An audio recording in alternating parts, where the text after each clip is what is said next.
What's going on, everybody? CaptainRoBear and crew here for Stormforge, episode 47. We're here. Happy Wednesday. Happy Wednesday. Happy Wednesday. Here Wednesday. for romance. USA is gonna get romance. It is a good day for romance. Also, is this the first Anomalies, time all of us get that. Are back together? camera in Yes. In forever. a second? Oh my Look god, in how a long good while, looking yeah. Everyone looks. Look at this fancy fellow over here. Yeah. Oh my I just want to say goodness. I've been here every week. Get it together, guys. Okay. Damn. Every week she's dedicated. Even I haven't been here every week, so I don't know. I mean, every week we're Someday. live. I hope you're here. Some Wednesdays, Sam is just angrily staring at her computer screen, being like, I can't Sat there believe for it. 3 hours. I can't believe they did Just this. hard cut to How did you outside know? the house and just like Through the window? monitored through the Don't call me out like that, because we don't play D&D. That's what it looks like. That is what I look like. Every time. The fact I can't do Vecna. Even ruin. No, even ruin for you. No posture, crooked back, no D&D, maidenless. Oh my gosh. L ratio maidenless. Yeah, that's having fun. I can feel it. Tonight's special episode. This is going to be a good one. This is going to be a good one. Ooh. I said tonight. It's literally daytime, but I have curtains drawn, so It's tonight for me. It's tonight Yeah, for true. 3 of them. True. Yeah, Yeah, it was Sorry like about Good so time zones. bright outside.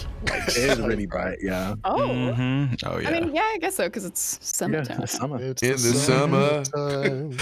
Oh, I'm sitting here thinking summertime sadness. Oh. We just had a distinct like triptych of windows into each of our souls. Got that summertime stuff? Who's got big announcements they want to let folks know about?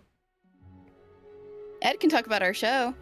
I can talk about our show. We are only 3 episodes away from finishing our first season of The Fourth Age, the imagined next chapter in J.R.R. Tolkien's Middle-earth, set in the Fourth Age of Middle-earth and following a brand new fellowship, who are played by an incredible cast. We have Sam.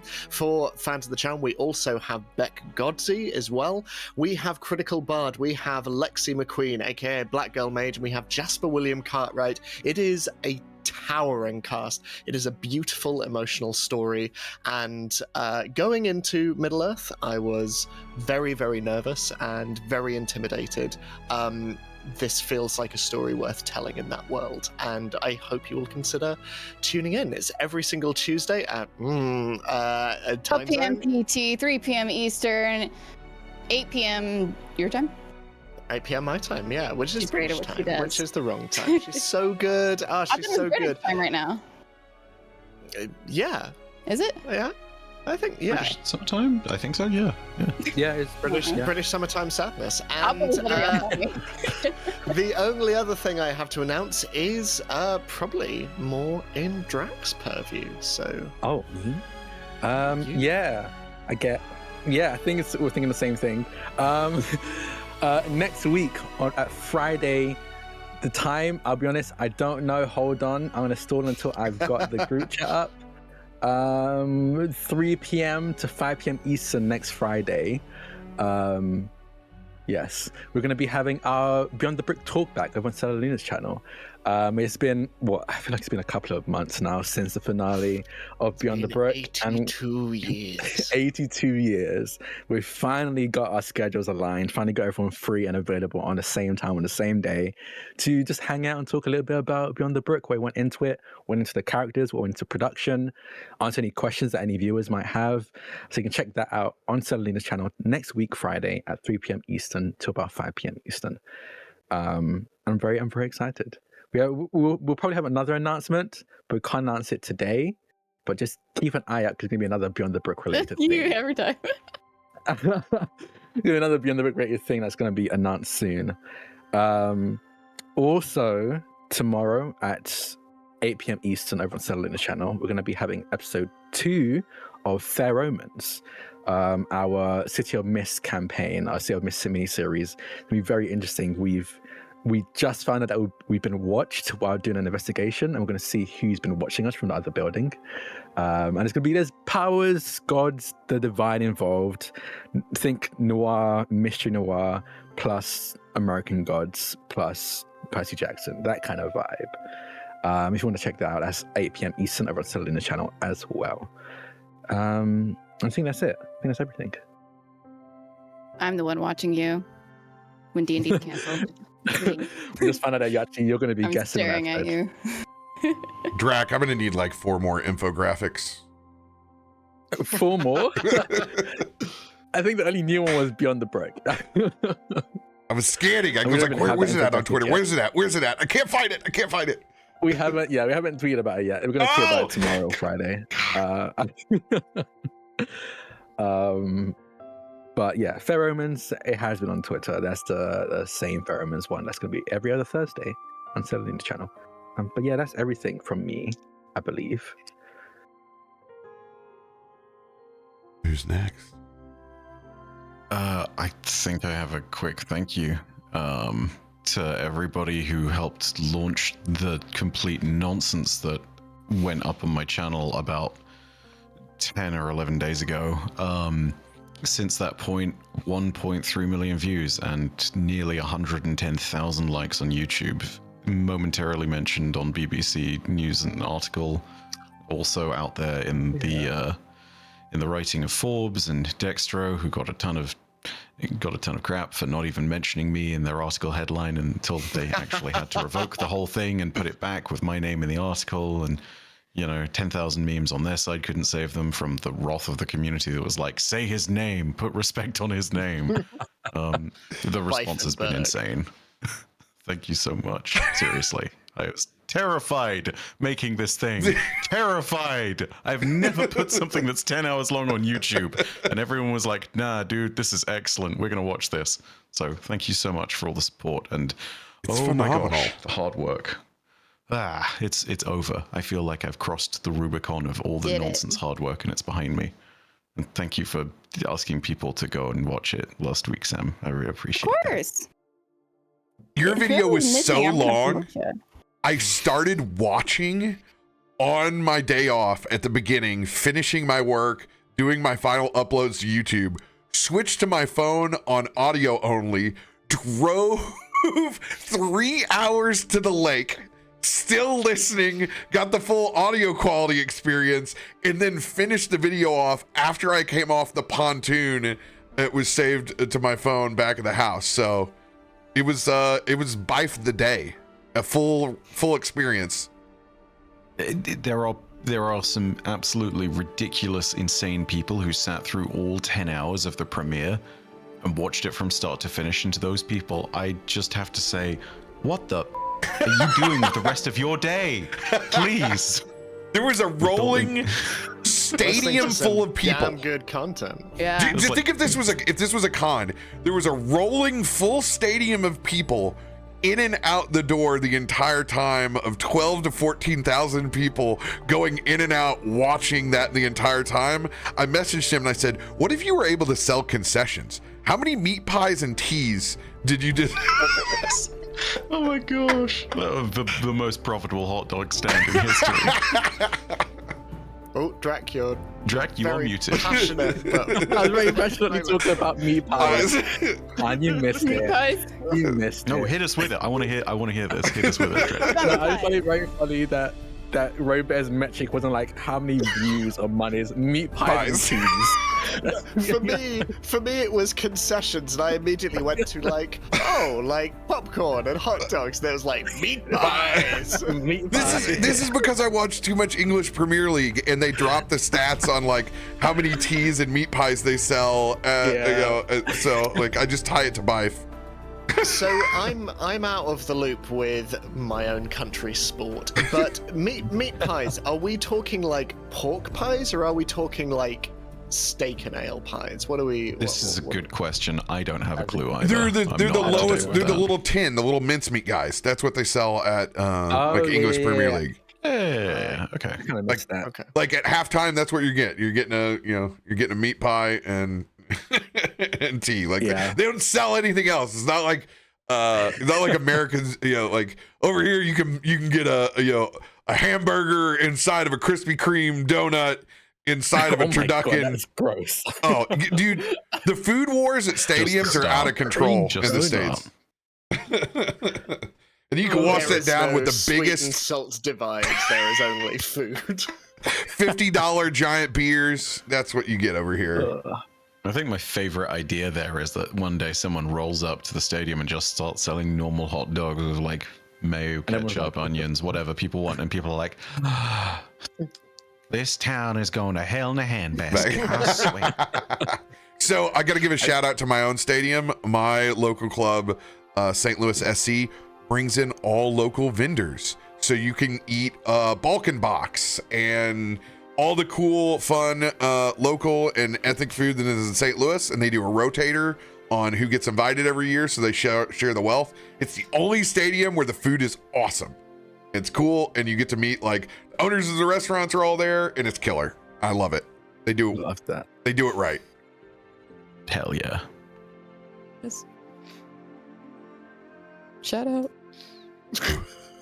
Shout out to St. Louis SC. Thanks for putting me on the camera 18 times in a row. So I get stopped in St. Louis all the time. Are you the camera guy? Are you a captain on the You're camera? that, Captain? They play a boat whistle when they put me on the stadium cam. And I'm up there a lot. Sound effects. Oh my God. There are people in luchador masks. Yeah, like- Why does my Yeah. one That's a hat? horn, not a whistle. People have It's a ravioli, whistle. toasted ravioli hats. Why it's just me? But it's because I stand right behind the goal, and that's just a thing. You're also Sure, like I love that we taller both than grew up. half them there. I love that we both grew up Southern in a sense. Your life is way different than mine was. You live a very venturous life. It sounds great where you live. Yeah, you got to make it an adventure. Otherwise, it'd be very boring where I live. That's why I live 7 acres of land, 3 chickens, and got eggs for our school administration. Every Oh. week. Sam, I'm sorry. I failed you. I forgot to send you probably the best short or reel I've ever seen. It's a Southern Louisiana woman going up to the water and going, "You see this water right here? Yeah, if this water is wet, that means the gate is in there." That's how you know the gate is in there. That water is wet. I love it so much. I live next to a lot that they called Alligator Alley. Never So- came up on our land. We Little had swamp snakes. puppies. Mm. You know what I hate about that I always hear statement, that, and though? I don't like. It's like danger noodles. They're vile still. Yeah. They're just I hate dinosaurs. that I don't know if there are alligators there or not based on the whole "if the water is wet" statement. I'm not sure anymore. good. The internet has broken me. I mean, is water wet? Really? This is the this is the problem. I don't know it's- anymore. I used to. I don't. It's not. The correct answer is no. But I enjoy hearing what people say. Right. I've never thought about that, but I guess wet is such a specific feeling, and when your Are hand you is in just- water, it doesn't Sam, feel are like you that. just unpacking this? I'm this just now Schrodinger's having a cat Jimmy box of Neutron nonsense? brain blast. Well, I mean, I've never heard this. while we're Water's here, liquid, but not wet. Like, you get wet from touching liquid, but let's Yeah, just but go look at one further something. degree and be like, nothing actually gets clean. Other things just get dirty. okay. Further question: Oh, Does everyone? Can we have this be in character? Like, these are characters talking. Nothing actually gets clean. Everything else just gets dirty. Does anyone remember that advert of the office worker who touches things and they become Skittles? Does anyone remember that? Yes. Okay, what happens when that man steps into the ocean? Oh no. Okay. Wait, I okay. missed And this. how does he dress? What is Skittles Man? Yes. So there's a Skittles advert, and I think it's like I think the category like touch the rainbow, taste the rainbow, and everything this man touches turns into Skittles. Like that's the joke. It's Midas is touch, but Skittles. Oh, I have the answer to this. I know this. Go ahead, Drak. I think we have only seen very limited scenes of his power, but every time he's done it, it's only affected solids.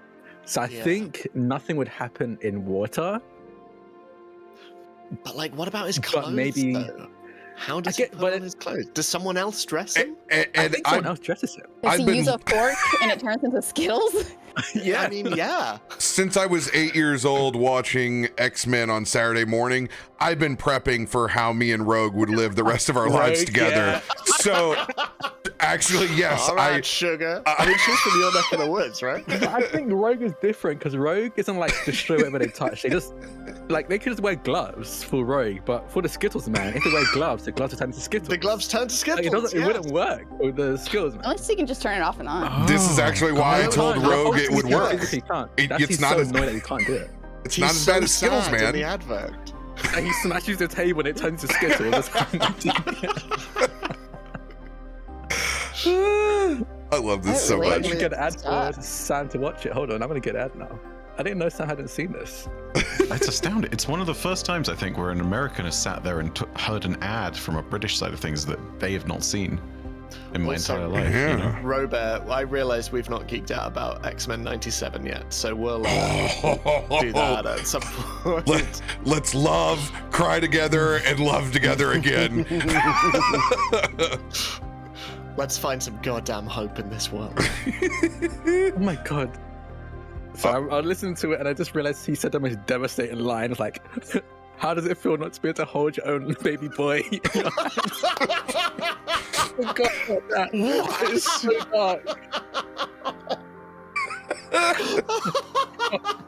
More to the point, how did you make a baby boy? I think it's just his hands, right? Like, I think it's just his hands, yeah. Yeah. It has to be just his hands. No hands. Yeah. I bloody well hope so, if that's the case. So I had to post a message from YouTube. Our good friend Iggy appreciates the banter today. Thank you, Iggy. I don't know whether to write this in the group. Right in the group chat. Yeah. You have to. You don't ever hold back. I don't know why, but the risk posed by a handsy sex by the Skittles man.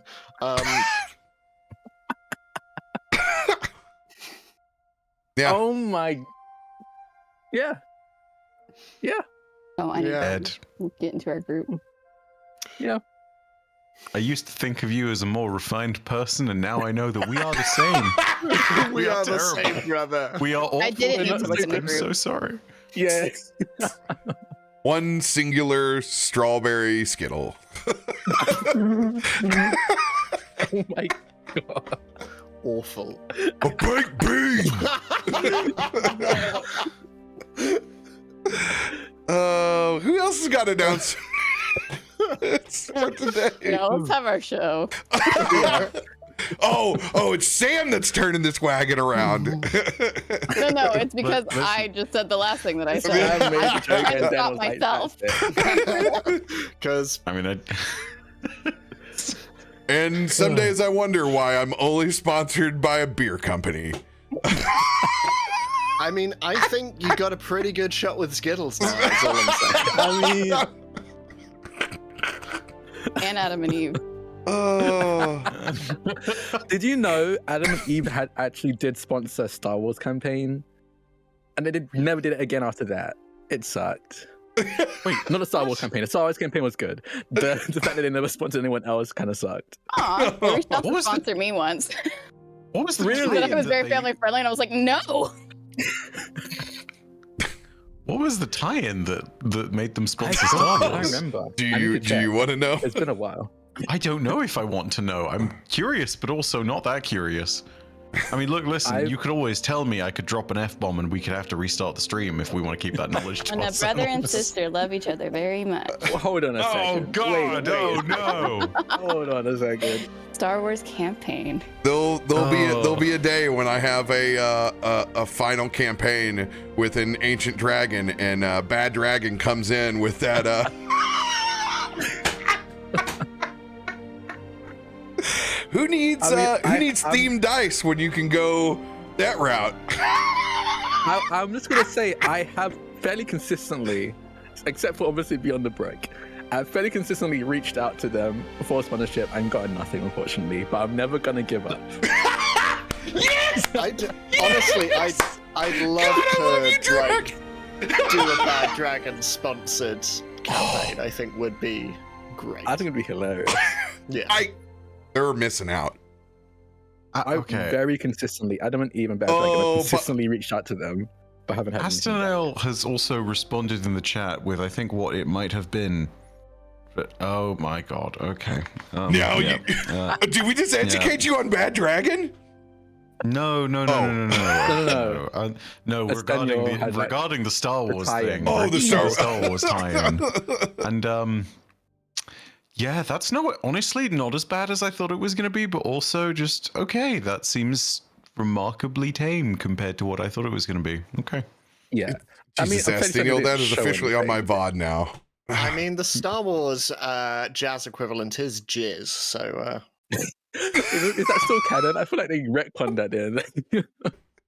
No, I think it might still be jizz. It still be? Oh, is it because it's performed by Bith and it's just like I don't know. It's Bith and that is wild. Yeah. Anyway, let's get started. USA, let's go. Hey, yeah. So tomorrow we do have Vecna even ruined. Unfortunately, without our favorite Gabo. Hopefully, we don't die. Unlike you're in charge of my spells. It's up to you. Well, we play a spellcaster. I forgot. Unless I die. Spoilers. Got close. I died last night. Like die. Yes, I was killed by a Nightwalker last night. Oh shit! Ooh. Wait, what? In even room? Damn. In Marrowstrand, I was killed last night. Oh. They had to. Damn, I didn't watch it. They had to divine intervention because it took my soul. They had to divine intervention, get my soul, and still do the 3 dice challenge. And they didn't know that I'm a warrior, and I've already died twice. So my skill check was 18, 20, 22. Yeah. Did they make it? They did. No. Oh, thank goodness. They had only had advantage on the very last roll, and Ice rolled a 3 and an 18 with her modifier. So if they hadn't, I would have permed. Dang. It was close. Don't get crit on by Nightwalkers. What are you playing? What's your class? War Cleric. Oh, you're the healer. Yeah, it was bad. It was real bad. That almost happened to us recently in a campaign. That's the spoilers. We're just dropping them spoilers today. You don't know what campaign it is. Watch them all. Find out. But we need to pick up where we left off last session. Heading towards the anomaly that consumed the entire Warden Skyport. You guys rushed in to find a djinn. Through intense negotiation and a nat 20 between Myshkin's Blade of Second Chances and Kaivar's lore book, you guys explained there was an even greater threat inside the city from both Cymric, the Grafter of Realities, and Kaivar's visions of the Fire Plane and its menace merging into this world. Taking that information,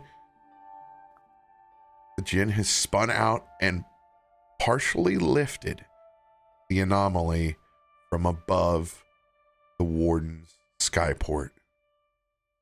Taking that information directly back to Yancy Ben, you guys have recovered Grandmaster Warden Alan Kruger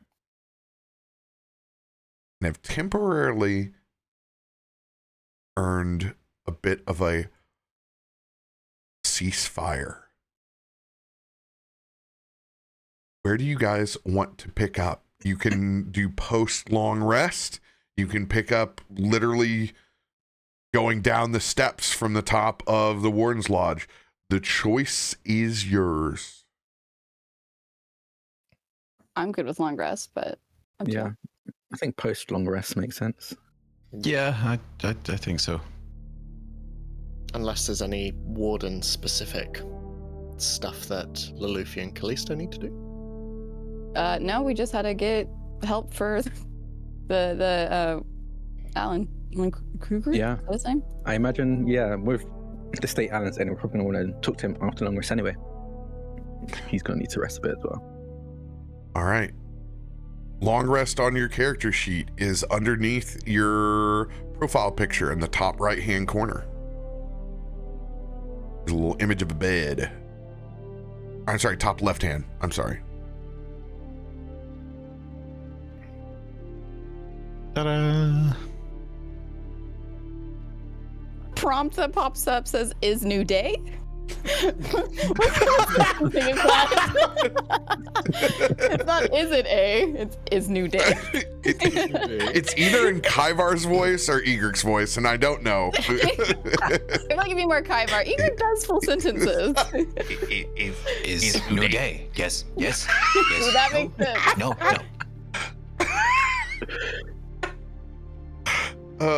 Let it be known not only did I have to do Kyvar for you while you're absent, but I had to play a baby spider yesterday as well, and I just gave him. With Galadrielin? Yes. Marishran. I'm baby spider. It's just your voice with. I'm glad that I have inspired a whole generation of weird little buggy boys. You truly have.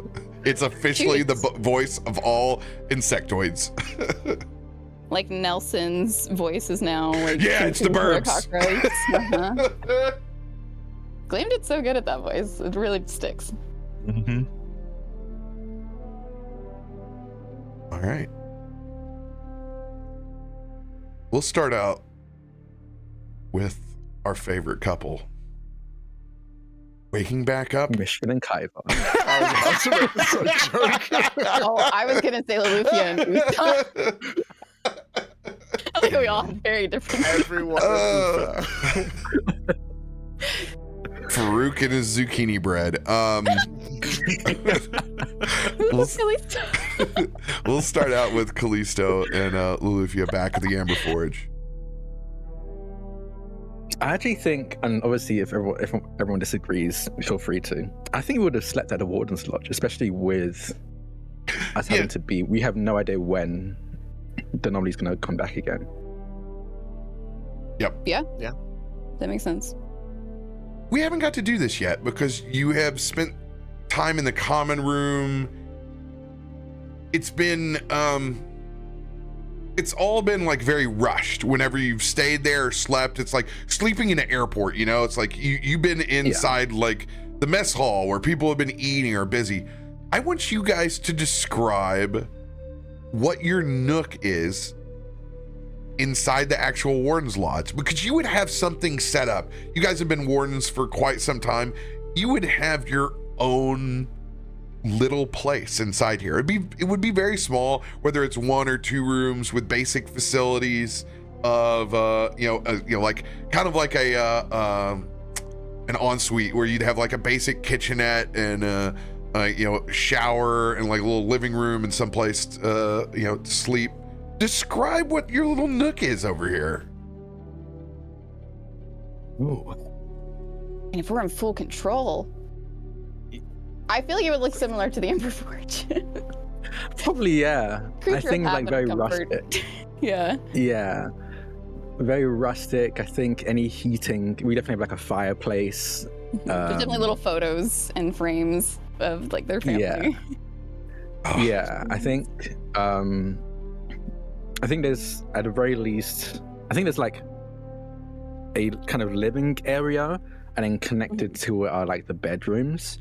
I think probably only 2 or 3 of them are like, have seen signs of being like actually slept or lived in, and then maybe one of them's like a guest thing, just in case we ever run across someone who needs a place to stay during our missions. Sylph when he throws up in his bed and we have to bring him over to Yeah, ours. exactly. I always have to play nurse.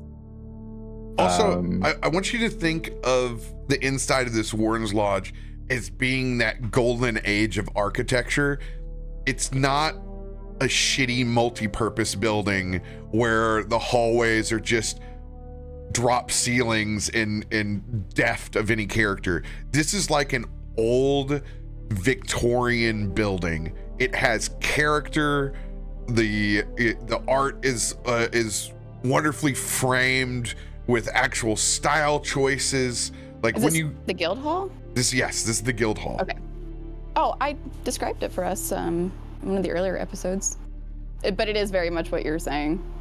Yeah. Like large, tall ceilings, marble throughout. Yeah. Gorgeous. Yeah, I'd say our nook. I think up until we've met this group, we would often use the Warden's Lodge. Like, we would very rarely use the Amber Forge as our base for Warden's work. So I think this place is probably just as lived in, if not more lived in, than the Amber Forge in the early days of this campaign. Oh my god, it's like your apartment in Chicago. You can go. We're coast to coast. Yeah. Ruth has been feeding the cat. It's all good. Exactly. This is where we find out we have several pets. No. But yeah, I think it's very lived in. You see some pictures and drawings and photos of some of the locations and that we've gone to on various missions. I think there's just because I think it's very funny, I think there's like at some point we found like a tower that was leaning ever so slightly, and there's a picture of Kallisto doing a classic like leaning tower. He's kind of holding it up in front of it. Just like very, very cheesy. Like, you can tell that they enjoy their adventures, their missions, as well as obviously doing their job. By how homely this space has been made. And yeah, I think Kallisto's probably passed out. No, I don't think he made it to the room. I think he got to the kind of living area where that like couch is, and probably just passed out on the couch. Oh man, Lolly would have been right behind you, taking off your shoes, and then, just making sure you're comfortable, putting a blanket over you, and kissing you on the forehead. And then she would go to the bedroom. Yeah. And probably have a nice warm shower first in the bed.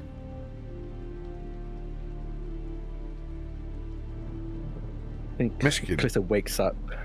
Oh no, Go ahead. Kallisto wakes up with, I think, a bit of a start. As he kind of comes to, then immediately remembers the situation they're in, and sits upright, looks around, and exhausted will shuffle over to the room he knows Lolufia's in and not. Conked. How long they're allowed to sleep in, but she's sleeping in until it's the final minute. He'll peek his head in, see that you're out cold. You can wake her up, but on her own, she's not going to. Yeah. I'll look at the time. After like a long rest, it'd be like what? 8 a.m.? Like, what's the time right now? Yeah, you can put anywhere in the early morning, early AM. Okay. I'll say 8. He'll think about leaving Loluphia to sleep. And remember the last time they did that on the ship, we were immediately attacked by some kind of living storm thing. And we definitely needed Loluphia awake for that. So to not repeat mistakes, he's going to go in and gently shake Loluphia awake. Morning. And then she sticks her head under the pillow. Yeah, I wanted to do that as well, but we need to get out. We don't know how much longer we have. She then would take just the pillow and kind of slam it to the other side. She's laying on her stomach. And then turns her head toward you, but still laying down. All right. Have you heard from anybody else yet? She's sitting up. No, I think that was the first to wake up. All right. Well, we should gather everybody then. What time is it? Yeah. About 8. We should go. Yeah. We need to get things going. She gets up with haste and just gets ready for the day first before meeting up with everybody else. Yeah, Kallisto will go round to each room and check in on everyone to see if they're awake already. If not, try to wake them up. I think Myshkin would likely be curled up in the corner, and you would likely see from where he settled down for the night a soft pair of scraping marks next to where his head was, and you get the sense that he is still not entirely used to the extra couple of inches that the horns on his head give him. And he just awful. Both of you awful. I saw Sam's reaction and I'm so sorry. Anyway, Myshkin's extra horny, and as he just settles down There for the it night, is. he would have. You would see that next to where he sleeps, there are 2 sort of basically scrape marks in the stone near where his head is. But he's asleep, wrapped in his sort of large tarpaulin. Kallisto will walk over to them, kind of crouch down and just gently shake them, taking note of the scratches. But it's fine. We'll fix that later. But gently try and shake Myshkin awake. Yes, I'm awake. I'm awake. Yep. Yeah, I see that. What, is there, and immediately just beginning to stand to his feet, is there No changes. All right. But we want to prepare just in case it does happen. So, get ready. I'm going to wake up Kilthud, and I'm assuming they're going to start cooking breakfast. If not, I can get on that. I think Roll the breakfast off. Constitution saving throw to see if you beat Kelthud to breakfast. I was just about to say you hear Lolly cooking breakfast. Can I join this? Yes, anyone who Okay, wants to let's be in do the it. breakfast off can be in the breakfast off. The Breakfast, Club. Second. The temptation to roll for Kaivar, but also knowing I have no Whoa, clue. Kallisto. 25. Drak. Strong ass roll. Oh man. Oh, Oh, Okay, Rollies, baby! Rollies. 1d20. Let's Go go. flat D20. No modifiers. Nat 20. Net 20! Man, you really wanted to cook. I really wanted to cook. Oh, Hungry. Now roll for how good it is. 20! I want to carry over my nat 20, please. Double As the heroes. saying goes, let him cook. Kelthud, so this is the scene. Kelthud thinks that he is the first up as always. Like nothing has changed on this, and he's like slowly kind of waltzing, like whistling to himself, like putting the apron on as he makes his way down the steps. But when I turn into the mess hall and I look, what do I see, Kallisto? You see Kallisto in an apron that says "Kiss the Chef." The funny thing was, I was envisioning the V for Vendetta scene where she comes down and sees him. Oh my god! See there, they have their hair tied back, sleeves rolled up, making breakfast. I think it's like a heavy. I want to just call it like a full English. I think like a full English breakfast. They have it's dwarf proportions as well. So like dwarves eat a lot. So he made this as if he was back at home with Forge. Just probably too much of everything set out on the table, already almost done. And he looks up at Kalthad and goes, "Morning, Kalthad. Can you? I've got this. You don't need to worry. Can you wake up Kaiva real quick? I want to make sure that they get in on some of this." And he'll just turn back to the oven top and continue cooking. You don't even need any help with the black pudding? No, I actually got the black pudding done. That was the first thing I got off the list. Just need to wake up Kaiva. Well, you got the tomatoes roasted and Yeah. the button mushroom? Yeah, we've got the tomatoes roasted. Honestly, I think I have a bit too much of everything, but we have other wardens to feed here as well. Do you need any help with the beans? Or? No, the beans are all good on everything. I mean, you can make some toast if you like. Took candy from a baby. I'm not gonna make any damn toast. I'll go get the others. You can see there's a tear. There's a tear in his eye. There's a spatula readied in his hand. It's just the grip, it's just tightening as he slowly realizes he's losing his grip on breakfast and his own sanity. It's so tragic. Oh my god. Yeah. He slowly makes his way up the steps, and then he kind of like leans in. I was gonna make great mistakes this morning. No sleeping in, Kalthad. No sleeping in. Okay.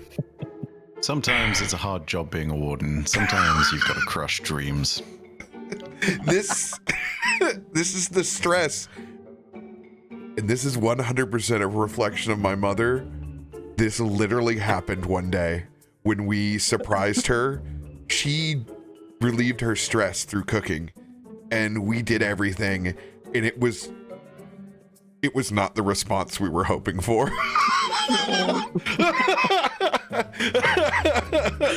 There was a lot of pearl clutching and Yeah. until she ate. Then she was like, "Oh, you guys did a good job." Yes, Kalthad is gonna go and go knock on doors.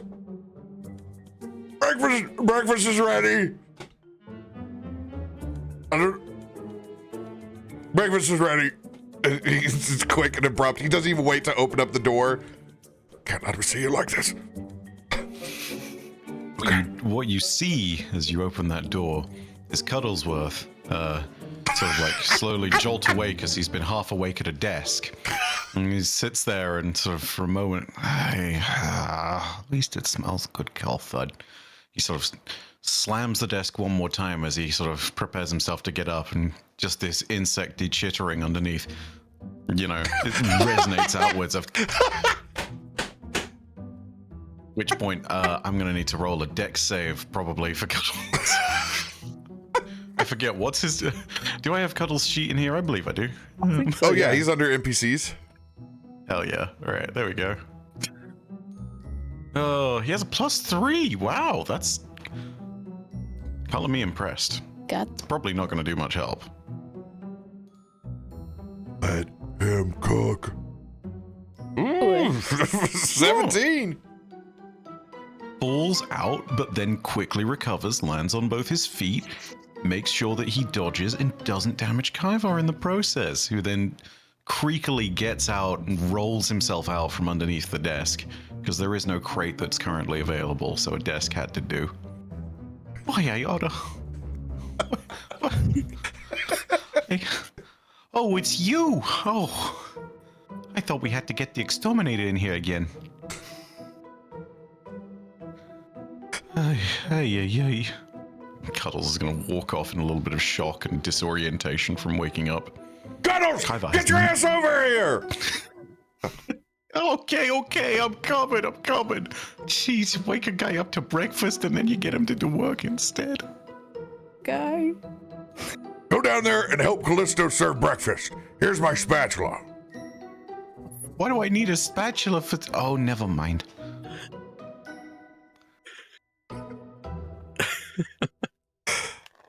I don't get paid enough for this. You get The paid? music playing is so on the point for this. It's so good. I imagine Kallisto actually has it on their Alexa. Just that song, and he's just prancing around. Do, do, do, do, do. It's equivalent of cooking to jazz with wine. Like tiptoeing through it. Oh, but that's such a mood. Oh my gosh, Ed. I think we've all been there at least once. Kallisto listens to podcasts when he's cooking. I think he plays a podcast. That's the kind of guy Kallisto is. Like historical podcasts. Yeah. Yeah.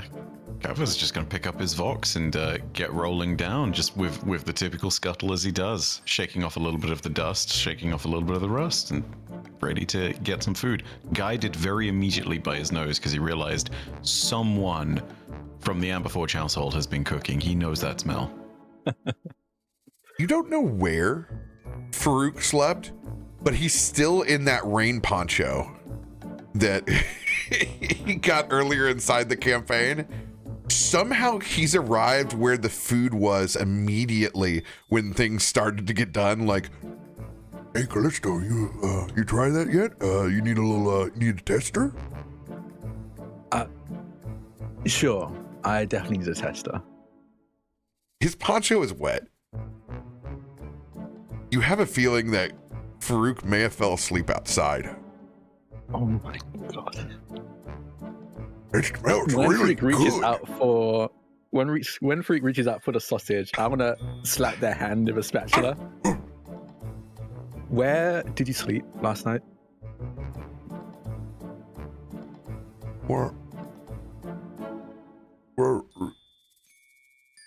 I'm rolling a deception check. Rolling for pride. To the plane of water. I'm gonna write inside. I'm gonna roll an Yes. insight check then. Oh, here it comes. Ooh. I got a plus 0. Oh!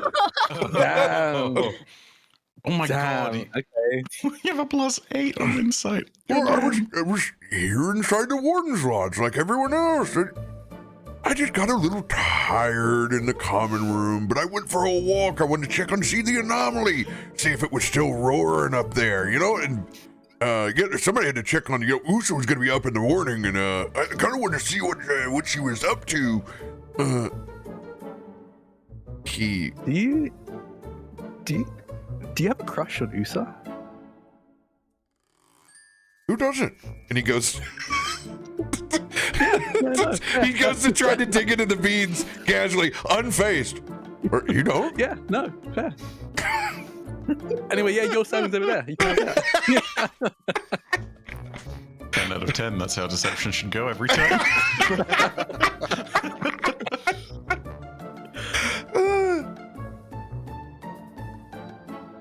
As you guys all arrive to breakfast, this is a nat 20. You're going to get credit. Everyone's going to receive a hero's feast with that nat 20 roll. What does that do? Advantage on wisdom saves, can't be feared. I think we get some temps. Hero's feast. You would think I would have it memorized by this point.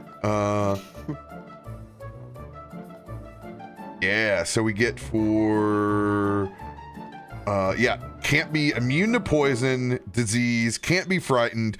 All wisdom saves have advantage, and our maximum hit point is increased by 2d10. You get to roll the 2d10, Kallisto. Not even temporary hit point, just fully maximum hit points. 2d10. Okay.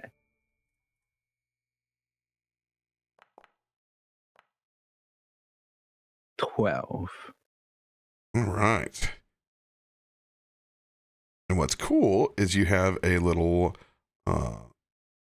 max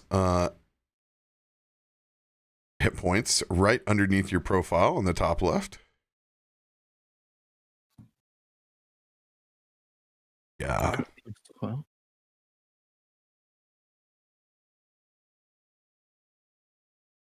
oh, does it not change it? Do you just write 122 or plus 12 in there? I'm learning at the same time. I took it for granted that it would just do its thing. It's plus. I think it's. Huh. Okay. I think it's. Oh, okay. I keep increasing the max it reads in there by 12 each time. So. Oh, if you unlock your character sheet and you click the little cogwheel, then you can just type into the max HP bar. Phew. Okay. Cool. But yeah, if you do that little bar and you just do plus 15, that would have done it. But yeah, I started increasing mine as well by 15 over and over again. Momentarily. It's by 12, by the way, not 15. Oh, 12. Sorry. Yeah. Yeah. Momentarily, Kaivar got to like 168 points or something.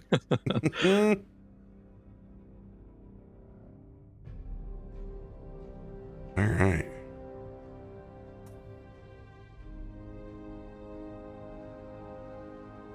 All of you gathered around the mess hall, receiving this Kallisto's full English breakfast hero's feast.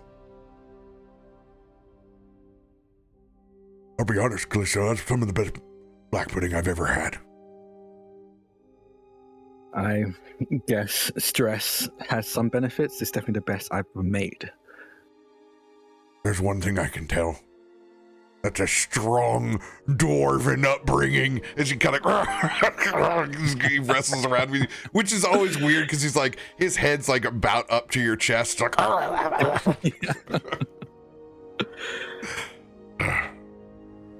it's the least I can do. Just considering everything we've been through the past couple of days, past couple of weeks, to be frank. Some respite would be nice. Yes, when was the last time we did this? Too long ago. Yes, especially. I was going to say without the stress, but we're still doing it right now with the stress. Kallisto kind of looks up in the general direction of the anomaly. Yes, what is our next move? Outside of waiting. Well, I planned on speaking to Grand Warden Kruger, see what he went through last night. Very clearly some kind of fight broke out, and unfortunately he didn't come out on the winning side. Should probably check on him too. Yeah. Make sure he's actually rested. Knowing him, I won't be surprised the moment he had any ounce of strength, he was back in that war room. That's what I'm afraid of. She says, picking up her plate, very clean, fully cleaned off. She loves everything that your family cooks, because it's what she's learned from as well. But she would bring it to their kitchenette, so you can start running some water and cleaning any dishes that have been put in there. I've been at a lot of fantasy meals. I would kill to be in one for the Amber Forge or the Warden's Lodge with this cooking lineage. Yeah. This has been a good cooking campaign. I might get because I feel like Hero's Feast is like also a book, isn't it? It has like actual recipes. It is. I have it downstairs. You have it? Okay, Very cool. Good. Yeah. I need to get it at some point. I think we'll also need to, if we can, get in contact with the city guard and the sky marshals, see what happened with the observatory, an anomaly that was descending there. If there were any casualties, any visitors other than the djinn we met yesterday. you probably won't get much from them, but we know some wardens went over there as well, so we can speak to the wardens who did. Just a memory. You guys did see, like, as the Sky Marshals and everyone was getting there, the storm just lifted up and off of the observatory. So they didn't even get to interact with what was there. They showed up and you guys had already fixed the issue. Okay. I think as this conversation is happening, Loluphia, as you wash your dish, you just see a green hand next to you. As clutching a tea towel, Myshkin is just getting ready to dry the dishes. And looking over at both you and Kallisto, just, you're meeting with wardens. Is that warden business only? Would you like us to move ahead to the observatory, or is this a conversation we can partake in? No, you all are with us. You've You're been part of deputized. At least for now, you're also warden.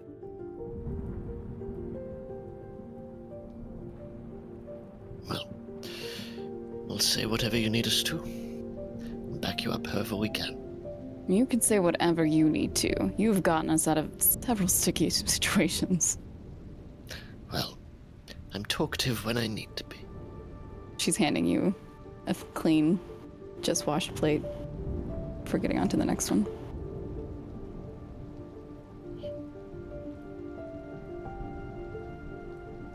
We don't know how long we have before our friend returns, and we don't know how or what state they're going to return in. Peaceful, apathetic, or hostile. So we're going to need to prepare it in some way, shape, or form. And I think the first step in that is talking to Kruger, seeing what he knows, what he witnessed that day. Yancy Bin is prideful. From what little we know of him, and from as much as we know through his reputation, but whether he will feel tricked or whether he will feel informed, I think we'll measure the tenor of the next few days.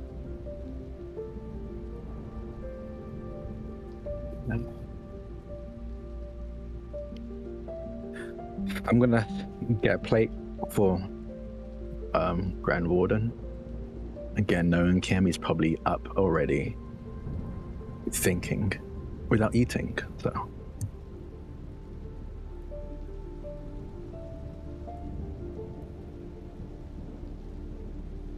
everyone done? Absolutely. And you see that Myshkin hasn't eaten anything. He's picked a little bit of bread, but he's a light eater.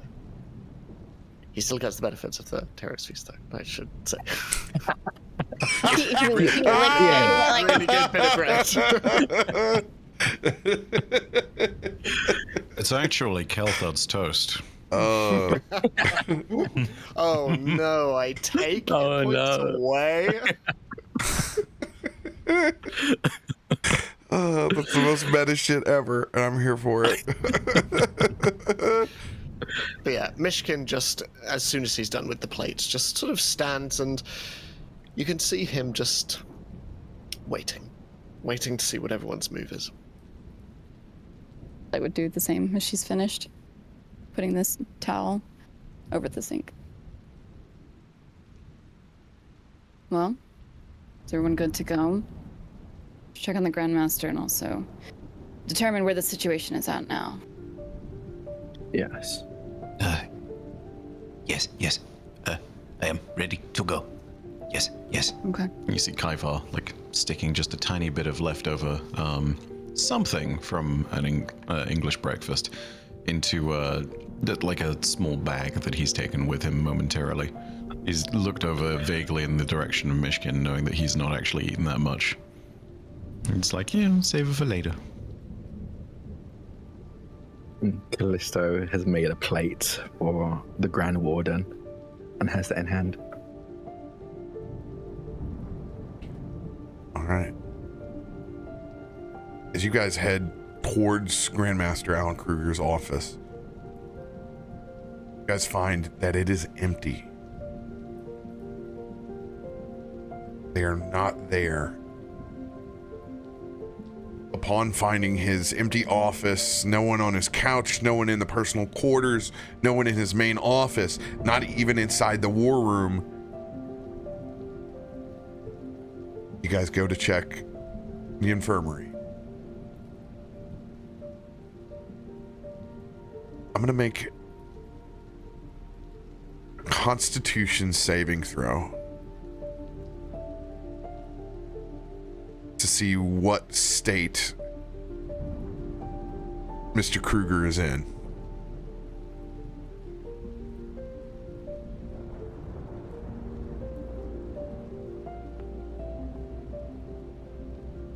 After that one, as you guys come in, there are several healers gathered around.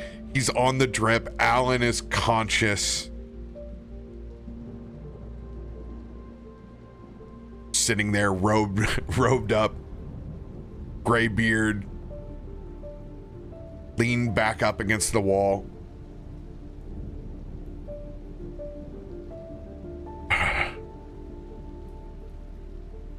I think I have an order of gratitude that I may not be able to communicate to the rest of you. Suli would be moving forward, almost to analyze how he's doing. She doesn't touch him, but she's looking him over. Well, first, how are you feeling? Like hell. Holy, You like look hell. it. You should probably still be laying down.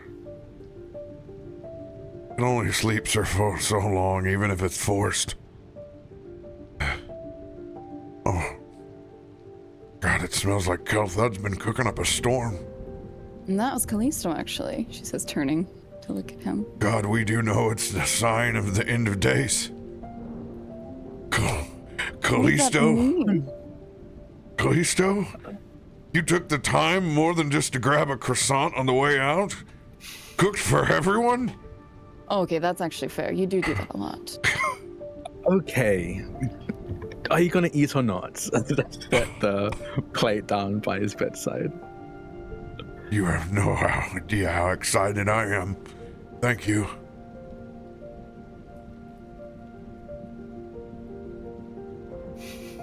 I will turn to one of the healers. I think. Obviously not hiding it. I don't think he doesn't think he needs to baby Kruger like that, but he will ask, how bad is it? Healer Gunvert looks back over at you, his hair tied up. Big swath of dreadlocks that has been folded over and over. The best you can if you have that kind of hair and working in his profession. Full on Warden's healer robes.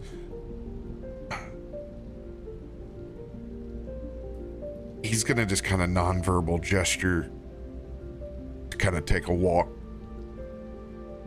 to the door. Listen, Callisto will follow.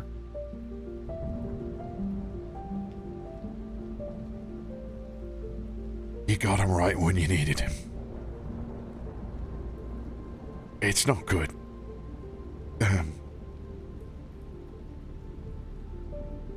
It's not the amount of broken bones. It kind of pulls out this sketch chart. They shattered him from the inside out. This definitely looks like a shadow spell inside of a thunder wave. It's like his bones were brittle.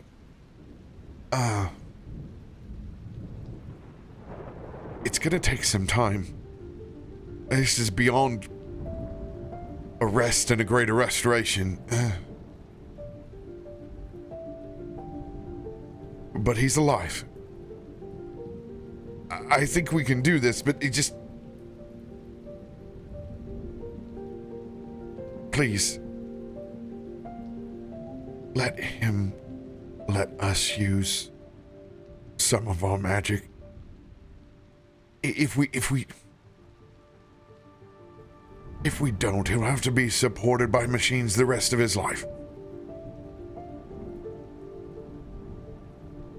For a point of reference, this is a common distinction inside of Stormforge. The pride to rely on their own medicine and mechanics instead of healing and divination. It is a choice for every individual here, but there are a lot of stubborn individuals that think one way or the other.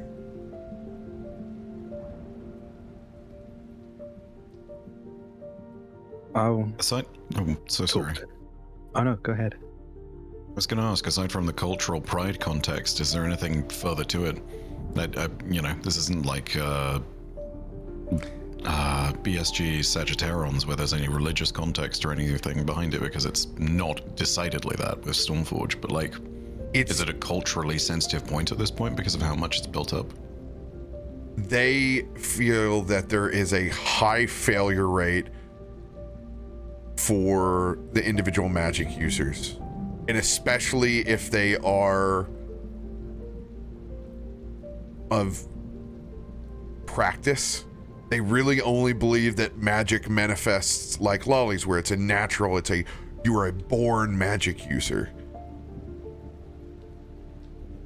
So their cultural reference is that they're concerned that you're going to do a half-assed job and it's not really going to fix the problem. They just don't have the faith to believe in divination magic.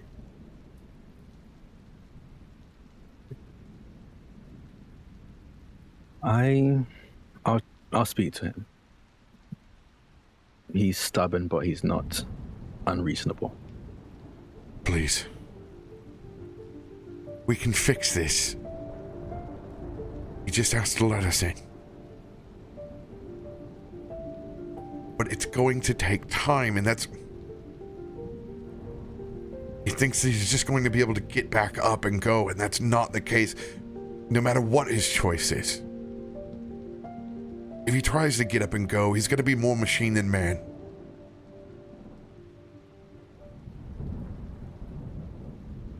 I'll speak to him.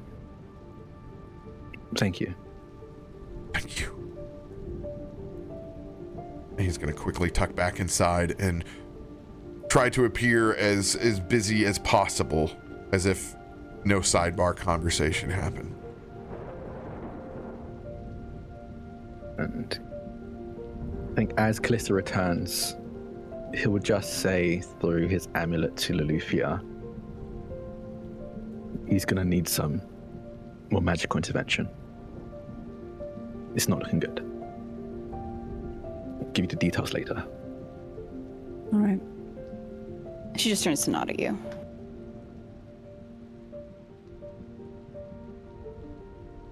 Well, you eat up. But is there anything you need to tell us? What's happening now? Where we should be? I put every one of those damn elementals on me at the same time. I was so bound up and twisted around, I didn't even know that I was hanging from that crane. That's what Usa told me when she visited earlier. She's already back up top, finishing her work. I don't even know if she slept. They mean business. Whatever they decide up there, be prepared for it. We're doing our best. I'll do my best to get my ass ready as quick as I can. You should let the healers do what they need to do so that that can be possible. Okay? She puts a hand on his shoulder very lightly. Let them take care of you. Doesn't take breaks. Ollie. If you do not take a break, I will make you take a break.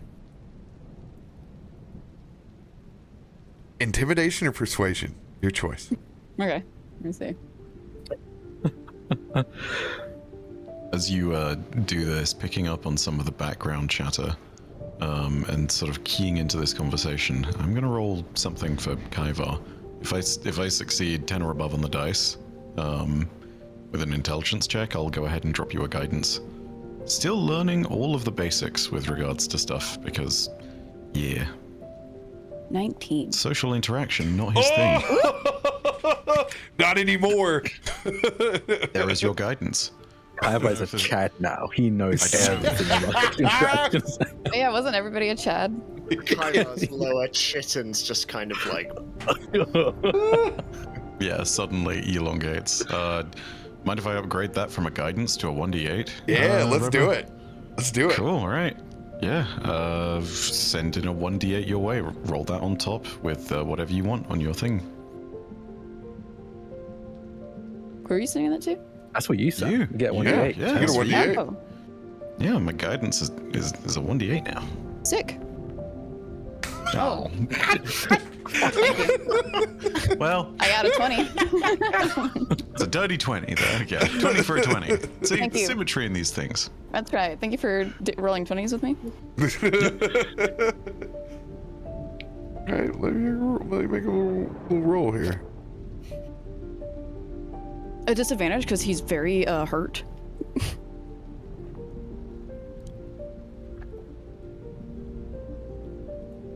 Oh no, private rolls don't send the question mark die anymore. How sad. Oh, we saw the question mark die. Yeah, I saw it. Yeah. I saw So the we don't know question what mark you die. rolled. Otherwise, you would have had a reaction from us. You know. It's would not have e- elicited a response. It didn't even roll on stream. Oh, It rolled, but it didn't show up. yeah, Yeah, it didn't let's show up roll in now. the Here. log. It didn't show up in the chat log. Oh, but it we doesn't see show the up. roll. The question mark doesn't show up in the chat log anymore. That's the difference. Okay. Ah. All right. He's gonna extend a hand towards yours, Lolly. In what way? Does it seem Very, very, very gentle and okay? a little, She would- little shaky. She would quickly reach his before his could even move much further and hold it. What do you need?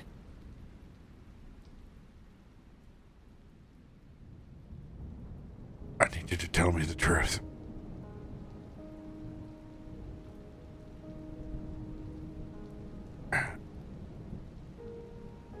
How bad is it?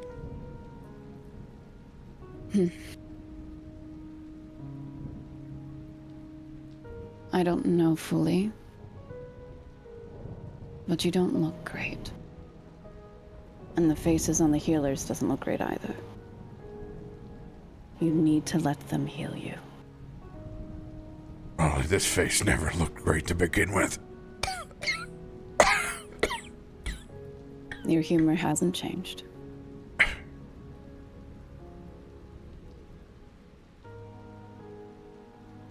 I don't believe in many things past the creed of this lodge and a belief in the people that walk these halls.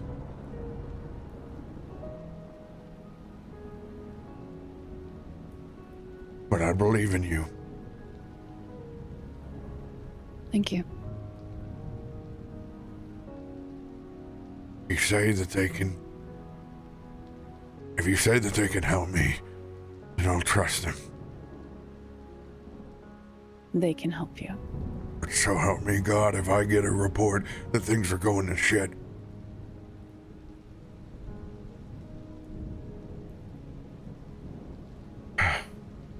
You probably will. But things have to get worse before they get better. That's not true. I'm trying to give you some optimism here, just in case you have to brace yourself.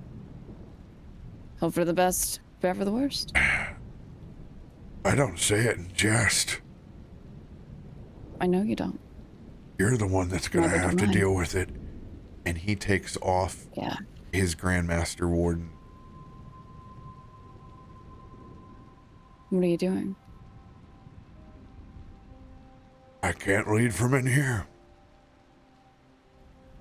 Removes his insignia. Pulls her hand away. Kind of defends. What? Go ahead, continue. Don't be shy now. That's when we need you the most. Come on. If there's anybody that can lead, it's you. You have to deal with Kallisto on a daily basis. No, but you have to deal with me. You guys have long walked the pathway together. Why stop now? We will lead together then. She's going to turn really quickly before he continues and looks at Kallisto and reaches her hand out like a, come here. I think Kallisto's surprised. I don't think they've been listening in on this entire conversation, but they definitely see Krieger remove their ring insignia and a little bit confused, but still trusting they will take Loluphia's hand and walk forward.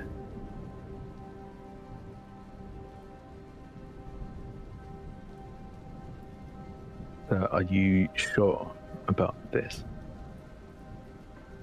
That's the only thing I'm sure of right now. What am I supposed to do when I'm out cold? Somebody's gonna have to make decisions, and make them fast. I may not trust all this process that's around me right now, but I trust in you. I trust in both of you. I put my trust your faith decision. in your decisions. She squeezes Kallisto's hand. All right.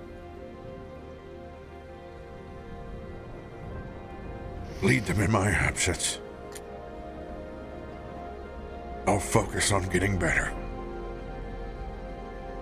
Repositioning her poise to that level of confidence that she tends to give off. She nods her head and I accept as long as Kallisto accepts. And you do. Just rest. You can't say no. That's in order. He'll doze off right after he's completed the full the full English. It's like the last bit of beans and toast.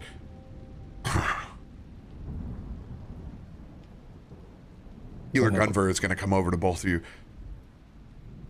I'll be honest, I don't know what you said to him, but I don't really want to know, but we're going to get to work now. It's just like, vroom, it's like the convergence. Vroom. He's got like 6 sets of hands on him, like immediately trying to rearrange his broken body. Did he give us something? Yes, he gave you that insignia, the ring, of Grandmaster Warden. I think that as they start working on it, or on him, Loluphia would almost, not in a sense to like show off, but flash it so that they know what she says next is law. And do whatever means necessary to make sure he lives. Gunver's eyes are going to get huge as he looks down and sees that the ring is off. There's a white band that is on the Grandmaster Warden where that thing hasn't moved in a long time. It is very clammy underneath there. It's so pale.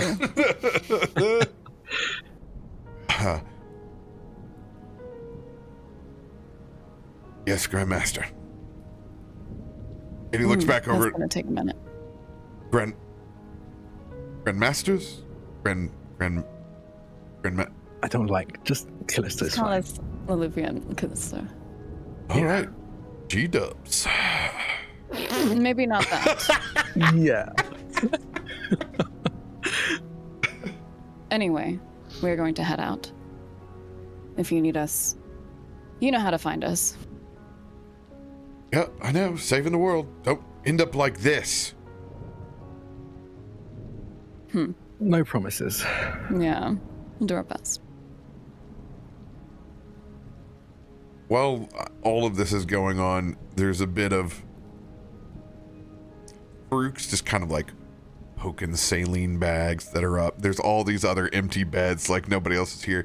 He's just kind of messing with stuff. Like there's the tray of like sterile tools that are there. Like this is all very foreign.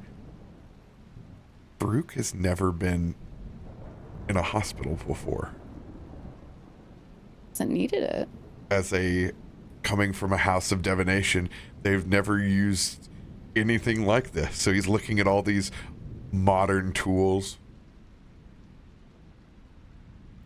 I think as Farouk is looking around, Myshkin will just note his discomfort and will bring the subject back to something that he is very passionate on, and just leans in and, there will always be other breakfasts, my friend.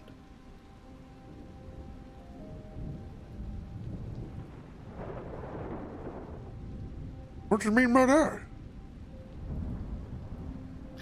You will have the opportunity to cook for us again. Of that I have no doubt.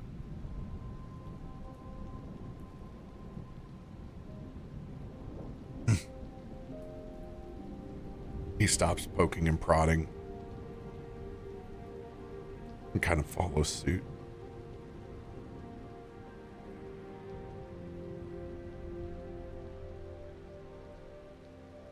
And Myshkin just waits to see what the order is.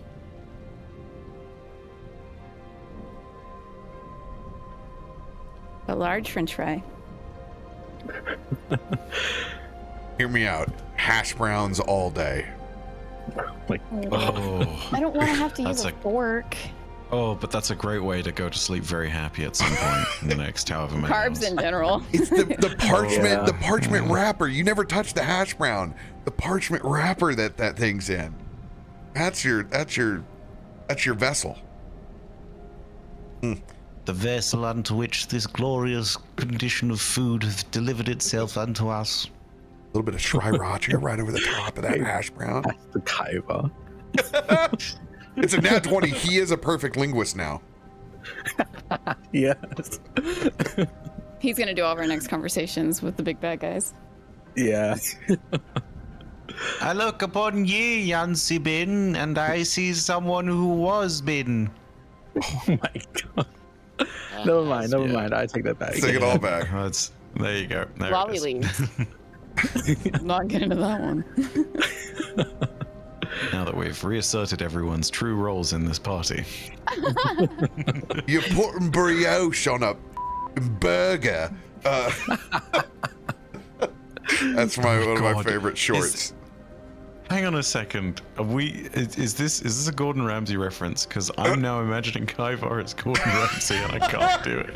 It's a reel of this woman going off, and you go, "Why would you take a perfectly good burger and put it on brioche?" You're just so good. It's very nice. I had very, very opinionated thoughts about sweet brioche buns. I raised that with you have never made a true croque monsieur with a giant ass French toast. Sweet and the savory, the Swiss cheese, the ham.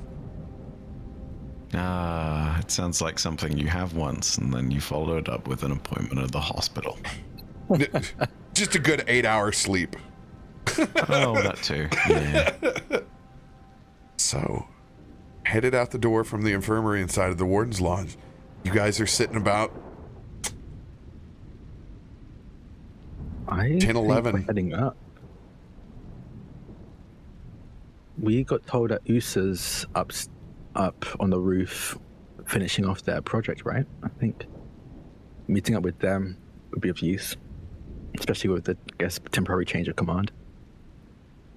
up on that rooftop. Usa calls.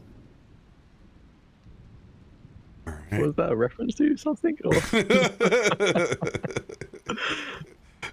Who's on the rooftop?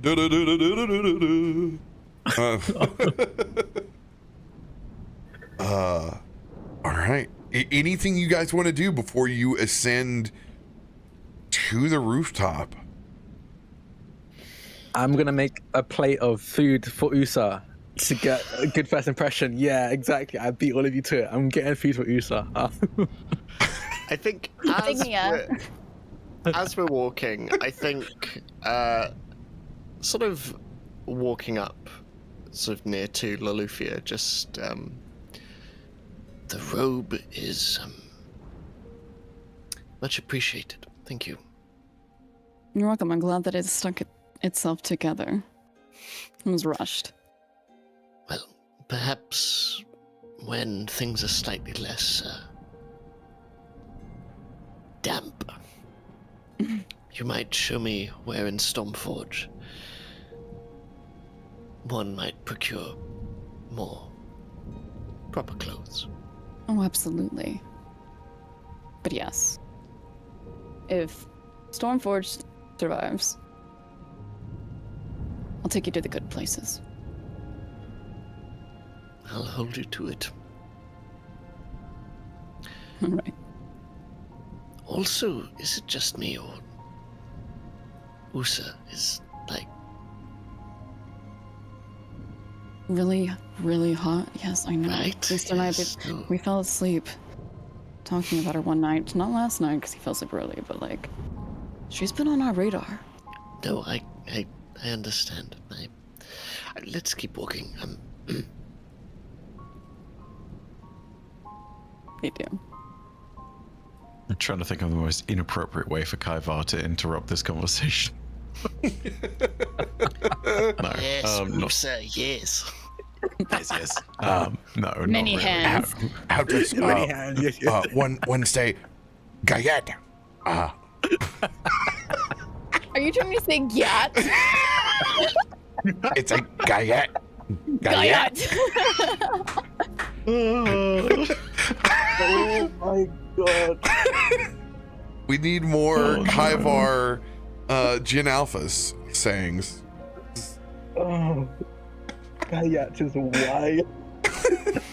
That's not Gen Alpha saying. We said that when I was in high school. That's what I said. It's just a version of goddamn. So Yeah.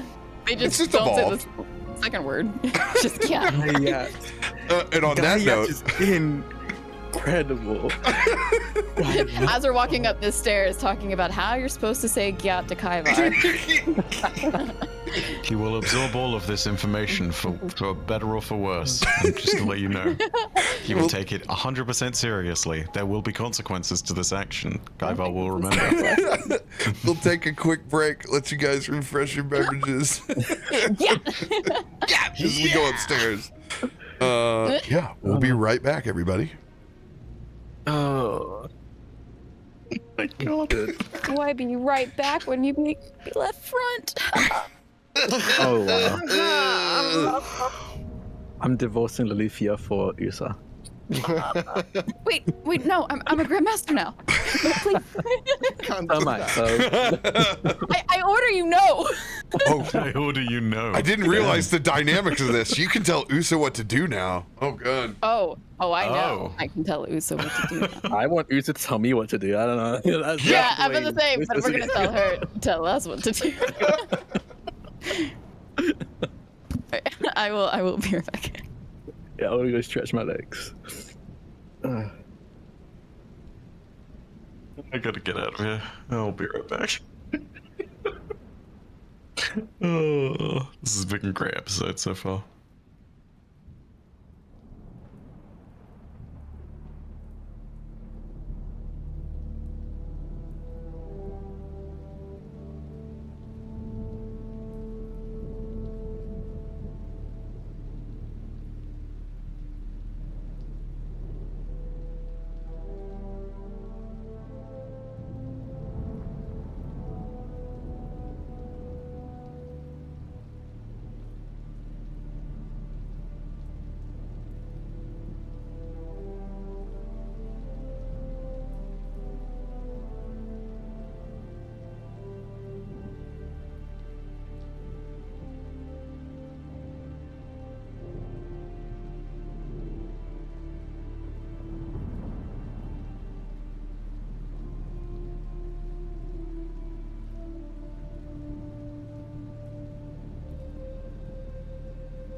Oh my god.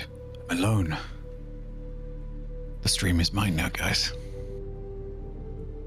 It belongs to me, and me alone.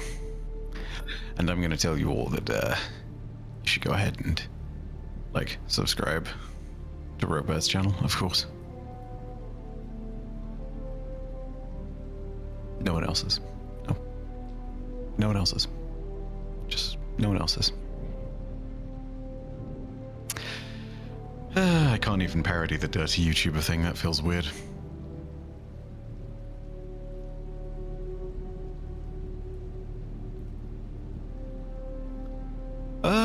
Sure, Bass Hunter. DM me a request. Go for it.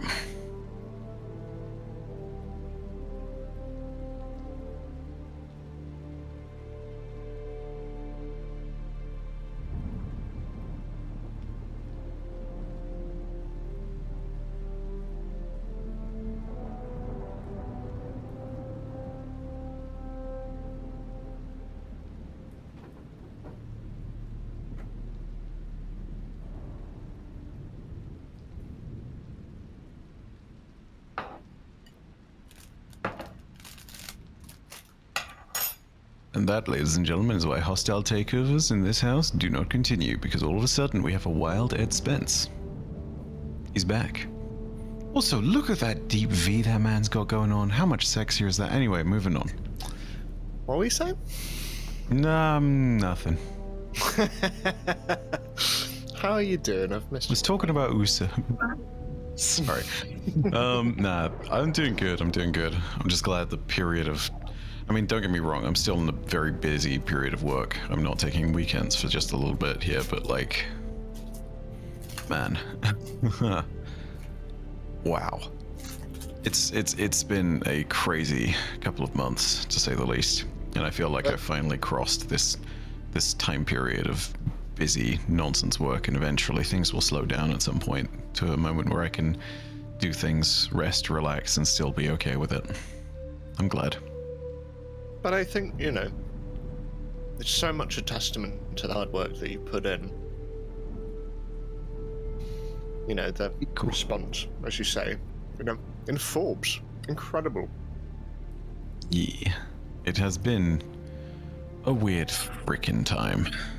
Yeah, I'm gonna avoid it. I know we're in the middle of the show, and it's not close to the points of which, but whatever. It's been a weird fucking time. I'm just so glad it's over. Like, don't get me wrong, it's been really gratifying to see the response too, and it's been worth every moment of it. I'm so glad, but like also... Yeah. 63,000 words of writing and then voicing and then all that other nonsense. Oh my god. I'm glad I don't have to do that again for at least a few years. That's all good. So much.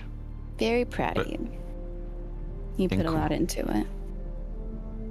Yeah. And at long last, I can just sit, take a break, relax, be buggy boy on stream, and learn about why everyone is so attracted to USA. Wait, do you want you there for USA's introduction? I was there briefly. That was the stream when I was unbelievably tired, but okay. I feel like I was, that was, I think, 2 weeks ago, maybe 3.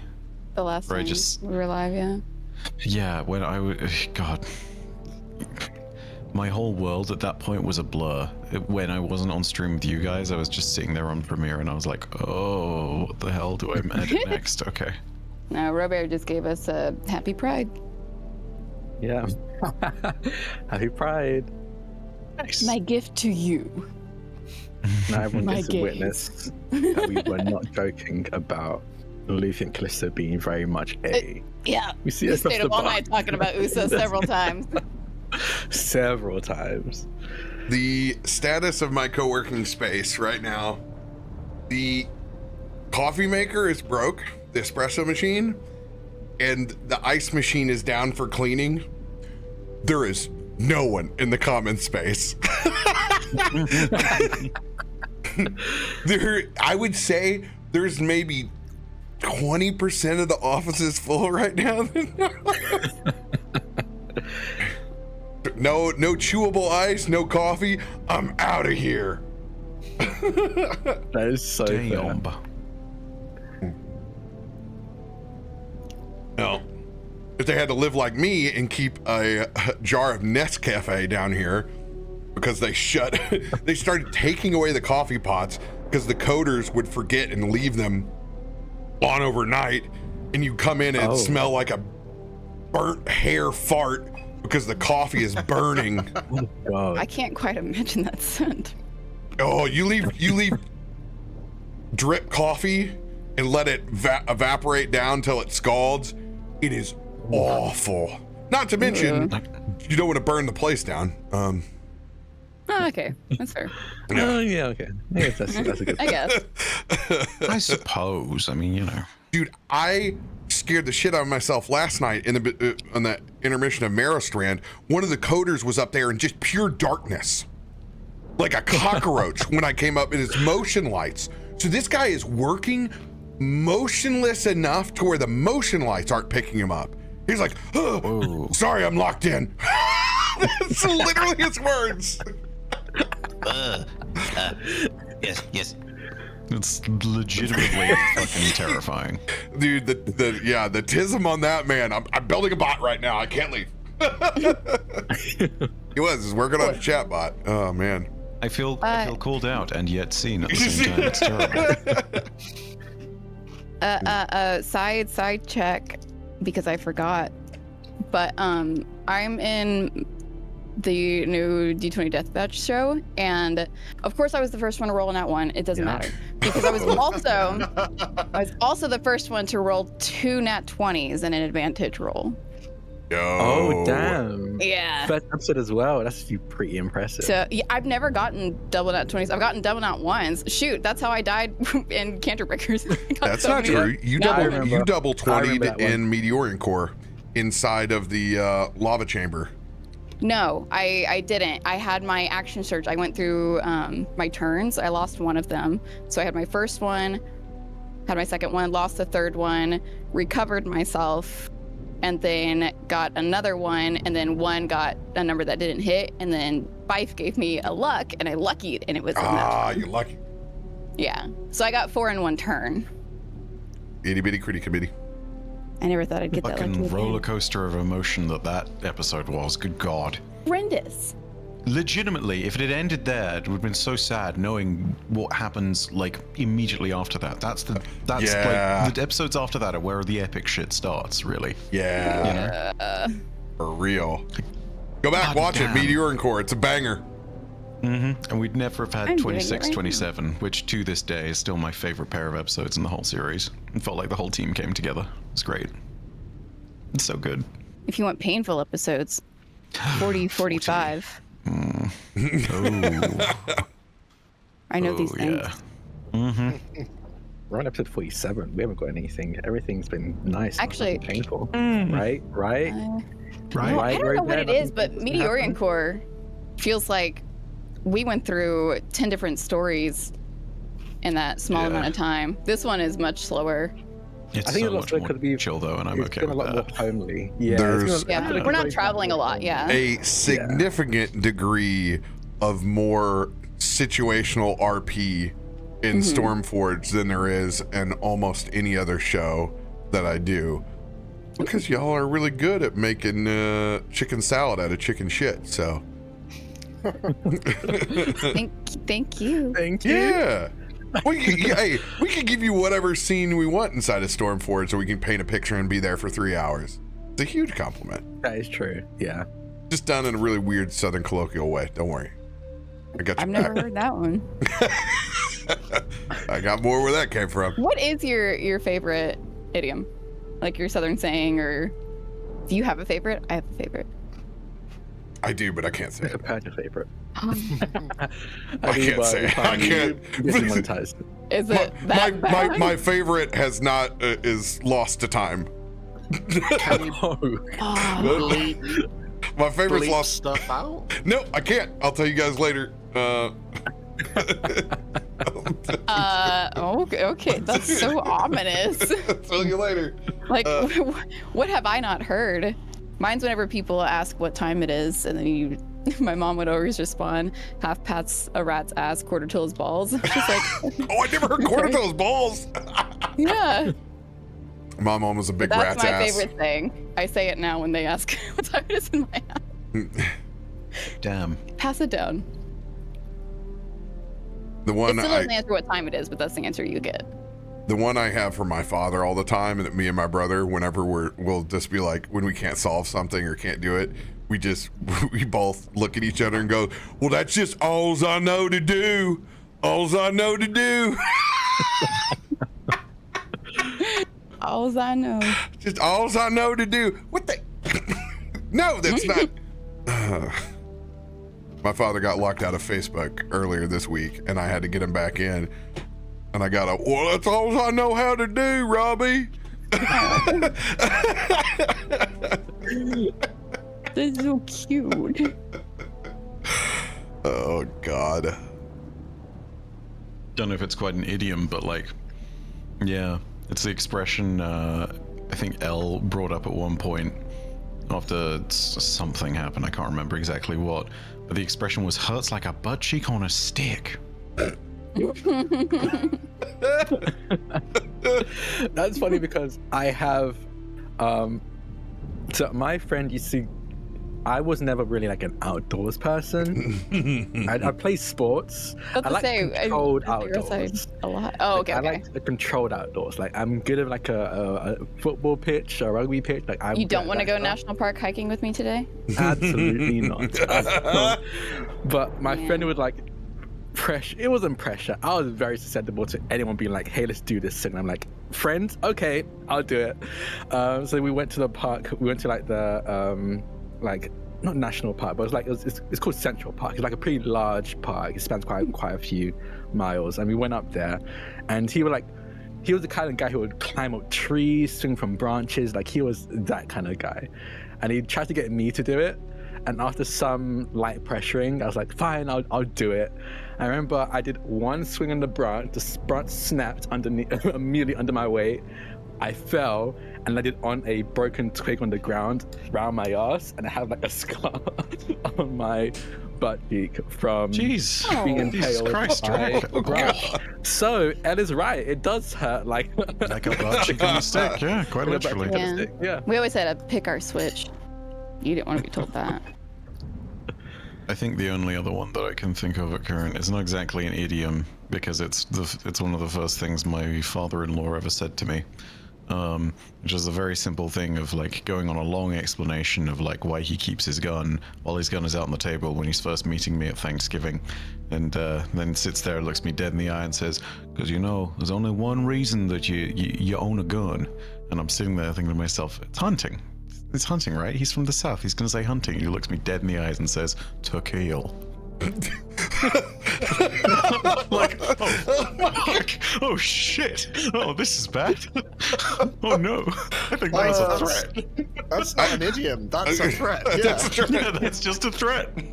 Oh. I don't know if the whole thing of the only reason you own a gun is to kill is an idiom, but like, hey, you know, I hope it was. In the South? Probably. Okay, so I have a tie. I have a tie for my two favorite ones. I thought about it real hard. That thing's all cattywampus. Love cattywampus. Okay, Yeah, Cattywampus is a good one. Love cattywampus. And the other one, this is very distinct. He's drunker than Cooter Brown. Cooter Brown is a fictitious lore character from the South that specifically from around the Mason-Dixon line, that it's lore that this Cooter Brown guy got so drunk that he didn't have to fight in the Civil War. He stayed drunk going in between the state lines and didn't get drafted. He is celebrated in New Orleans. Yeah. Yeah, no. It's wild. That's An employee fantastic. of a New Orleans oyster bar reported Cooter Brown. Love it. Drunken Cooter He Brown. decided to get drunk and stay drunk for the duration of the war so that he would be seen as useless for military purposes. That's so smart. What a massive big brain. Big brain Cooter Brown. I wonder for his organs, but Back then, they didn't even know. I guess so, yeah. When the Civil War broke out, Kuta didn't want to choose sides because he didn't know who might win. He didn't like people much and was fearful of both sides. Because of this, Kuta, who was a heavy drinker anyway, began drinking all the time. I love to think that there was a real Cooter Brown, and then it goes back to that Simpsons phrase, you know, where it's like drinking the cause and solution of and to all of life's problems. Classic. All right. Picking back up, you guys are heading to the top of the Warden's Lodge, to the Skyport. Anything you want to do before you pass through those heavy metal doors back onto the roof? I think I'm just following Kallisto and Loluphia's lead.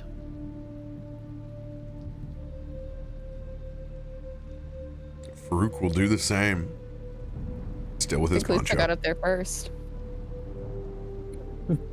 Wait, why did I guess I was leading? Yeah. Yeah, you wanted to go talk to Usa before us. So you ran off ahead. Speed walking, like trying to look like I'm walking normally, but I'm really No swing at the hips. Gentle, gentle.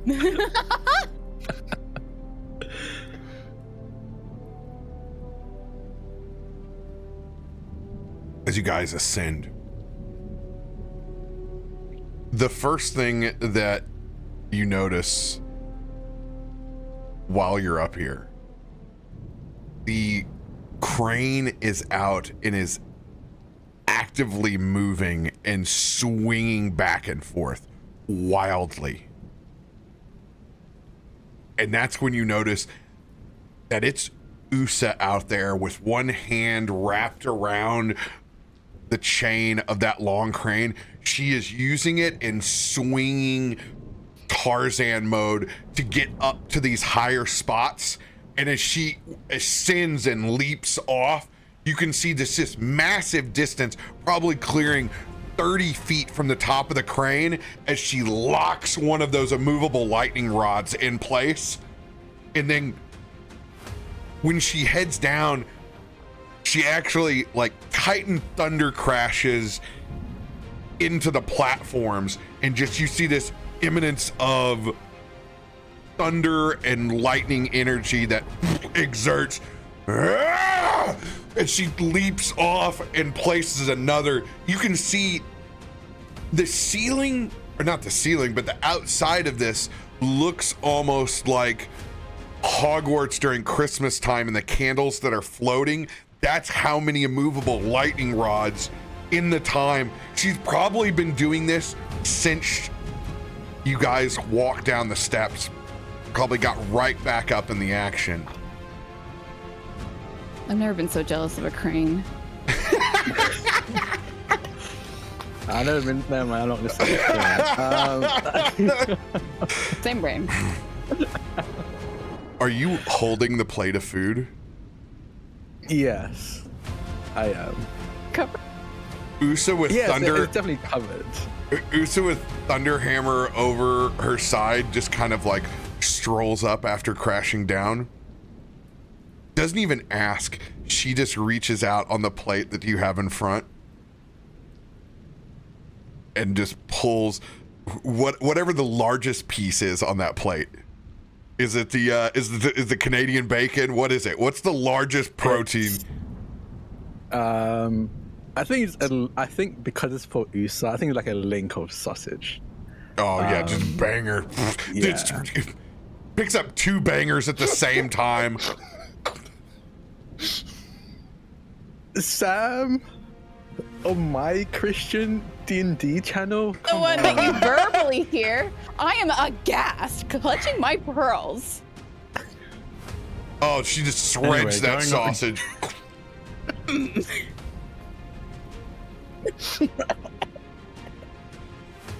It's terrible. I think Kallisto actually does that. Kallisto goes, "Mm." Good morning, Usa. You just see Kaiba's eyes going wide as he's starting to understand. Took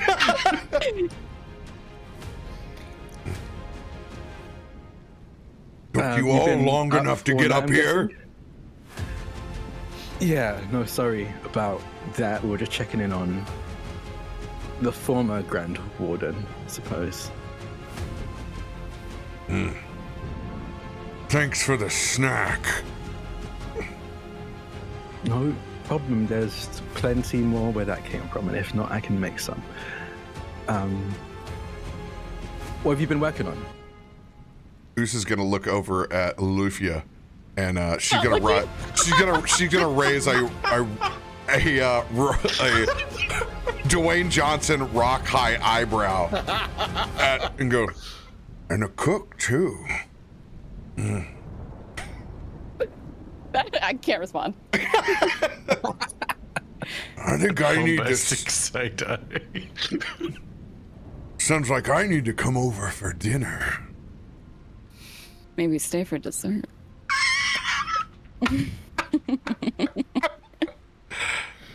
Does Loluphia say this? Oh yeah. Yes, let's go. Okay. RoBear, how much plot progression were you hoping would happen in this episode? This is exactly what I hope for. Cool, amazing. Cool. We're waiting for our across the bar moment. This is it. It's in our lore. So here for the chaos. You think I plan, sir? You think I plan? So, is the old man gonna make it? We managed to convince him to let the healers use some magic, so yes. And we'll be at the very least more man than machine when he does heal. Good. He'd make a shitty cyborg anyway. Oh. Have you been up all night working on this? Who currently has the insignia? Lolly. I think Loluphia does, yeah. Have you been working all night getting that? She points over towards the ring.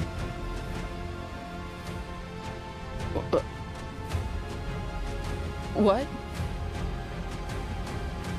She short circuits. Wow, it really is like your crush. You just they say something to you, and you're like, sorry, what? We were appointed the Grand Wardens, at least while Kruger's recovering. That, yeah. Recently just happened. I hope you don't mind, Chiefs. I put in a little bit of overtime.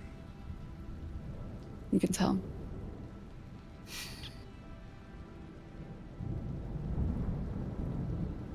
Needs So- any help, or is it almost done? Are we gonna choose conversation today or violence? She's gonna take a finger and wipe up the rest of the plate and just That's it. I'm rolling an intelligence check. I need to know how much of this guy understands. I need to know. Only picking up bits and pieces. Okay, sorry. Continue. Wait, I need to know if I have Riz. You're I a gotta Riz know. caster. What would Riz be? Persuasion? Oh, That's damn good. This is- Charisma, yeah, that's good. so you're coming over. Longer this takes, longer we have to wait for dessert. All right, so what do we need to do now? Is she done with what she was doing? Maybe. All right. Are you done with what you were doing? Is that a new order? That's a question. Utha, you know questions. Good enough. I don't think there's any amount of time that I could spend and be satisfied up here. But this will do. Your turn. Not Loluphia tagging me in.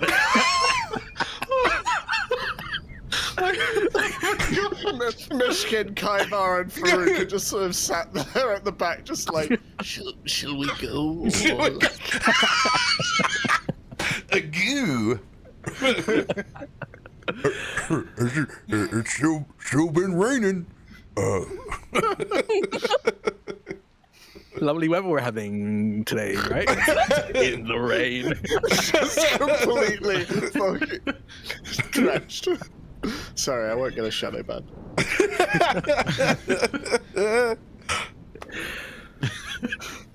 We are, in all honesty, if things come to blows, we will fight. But ideally, we would like to end this peacefully. We have enough battles to fight on multiple fronts. We don't need to spread ourselves thinner than we need to. How did I know you'd say that? I loathe diplomacy. But your wish is my command, commanders. Just Kallisto is fine for me. And Loluphia. You don't need to address this any differently.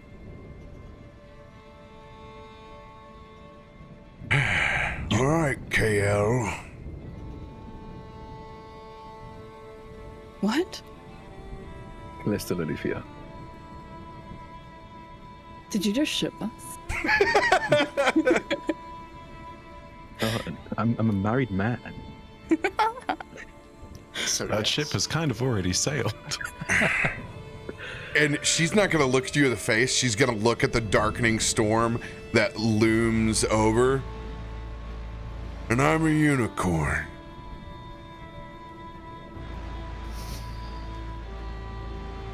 It's a good thing you're pretty. Anything you guys are doing in prep as the clouds are now descending back upon all of you. Is it the same feeling as it was before? Pressure is rapidly changing. You don't see any entities yet. Do we have the boots that we had from way back when we had the anomaly fight with the wolves? Okay.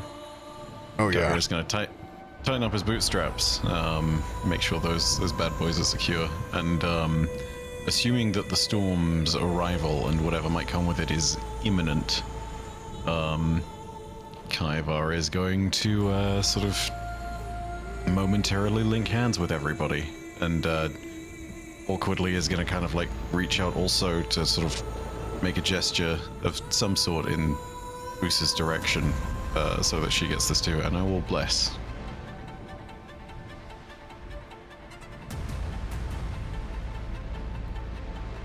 All right, so the module that does the easy bless effect is no longer isn't active yet. They haven't redone their deal.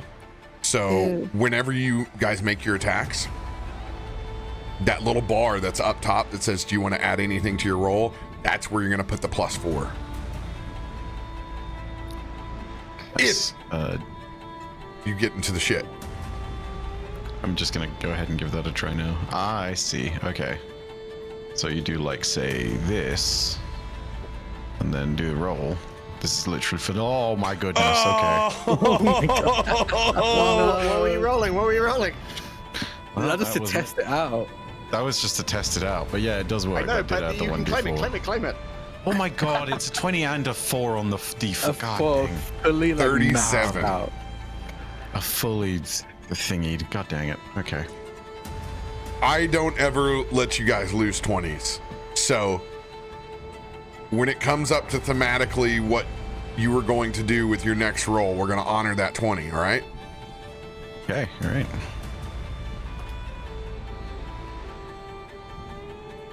As the storm descends, you all begin to see all of those air elementals emerge again in linear fashion, literally bringing the storm back down on top of you.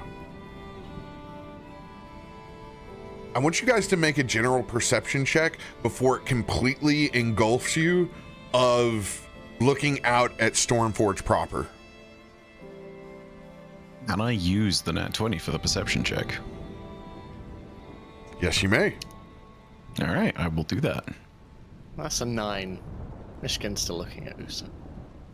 You will have your plus 1d4 on. Actually, will you? It's an ability check, not a thing. I promise you that tonight I will make Usa inside a Hero Forge so that Usa has a proper token.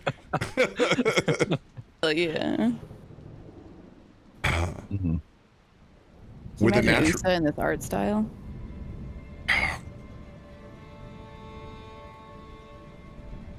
Kaivar with a 20 on your perception, looking out into the skies. All the other anomaly are in place. They are not in that unison descent that was before. The observatory does not have a cloud anomaly descending upon it. Neither do the other corners seem to have. This is the only envoy that is dropping.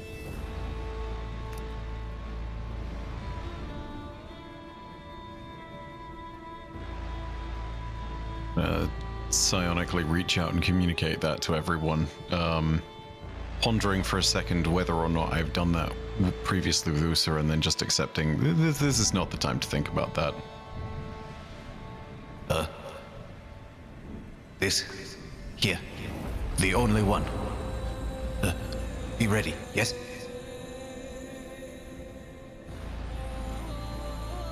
Fingers crossed, it's a good sign.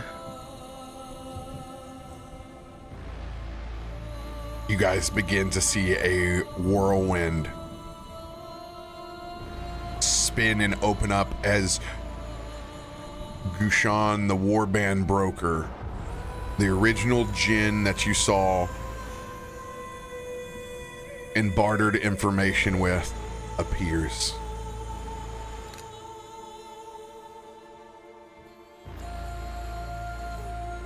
Well met, heroes of Faltura. I come bearing news.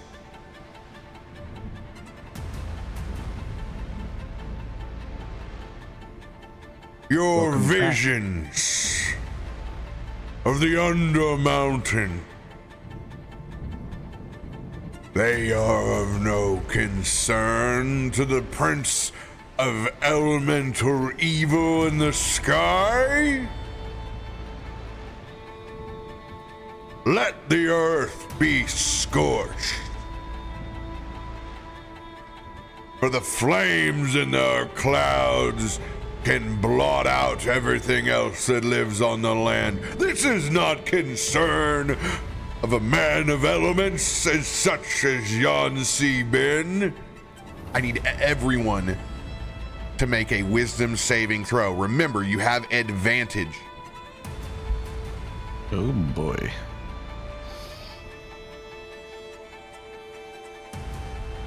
And you will also have a 1d4 from the bless, because that is a save. So add that in your extras. Oof. Oh, there we go. Lovely. So I'm getting used to the new character sheet. Yeah, he did. Oh, thank goodness it's advantage. Oh my gosh. Oh wow. We got this, Myshkin. Damn. Oof.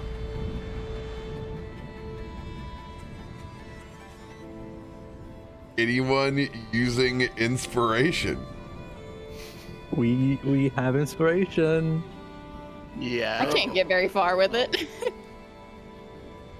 And depending Do you on what it is wanna- at this point, you might want to we look have- it. Or we a have 5 dominable lux. because it's a save. Oh, it is a save. We have 6 indomitables. Yeah, all So is that indomitable. just a straight reroll? It's At with advantage? I think it's with advantage still. Yeah. So Mhm. both of you using that? Yes. Yes, please. Don't forget to add your 1d4. Oh, Ah, hang on. Still better. I did that not at advantage. One more time. I have a clunky keyboard. I'll just do one more roll. There you go. Let's go. That's. Oh my gosh. Okay. What in the Oh. world? There we go. Well, that's a swap. I think we could use intelligence. That's I mean- Oh, intelligence. come on! So regardless, 18 on the we- dice. That's worth. Yeah, that's 18 on the worth a dice lunch. is yeah. Okay, cool. You're still looking at something really silly, like a 22. All right. plus your 4, so 26. God dang. Oof. Everyone that is above 18.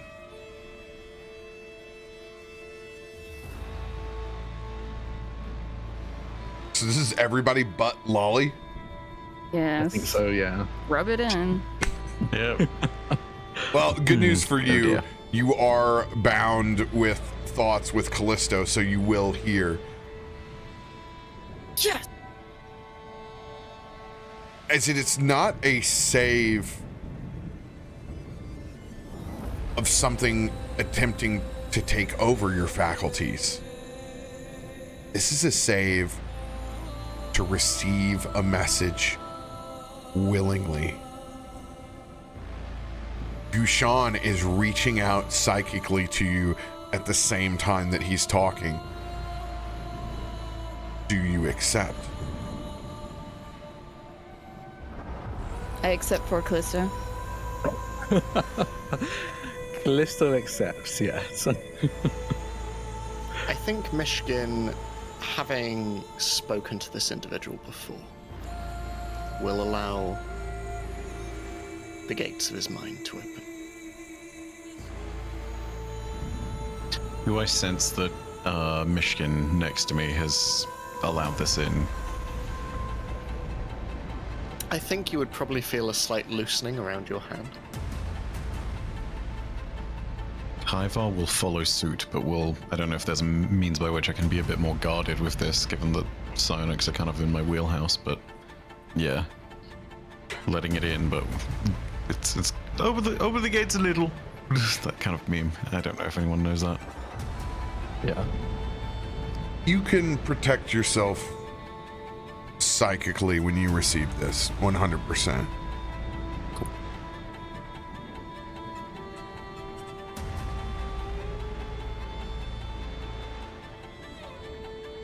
Be weary, adventurers.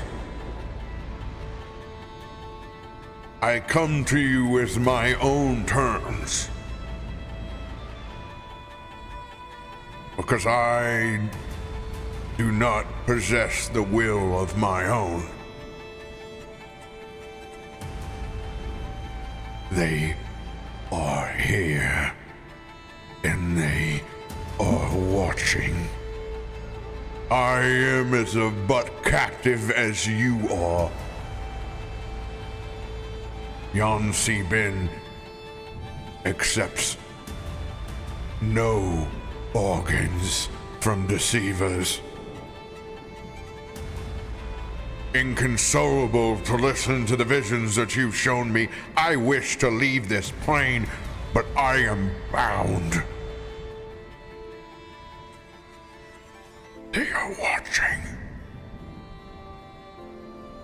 They are here.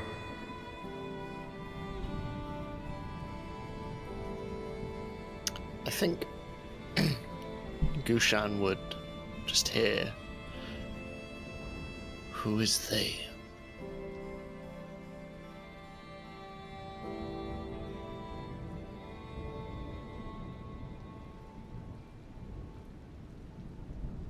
roll persuasion, and I'll let you roll it flat.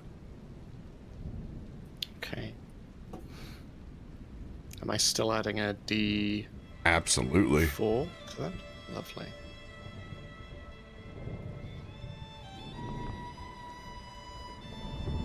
$16.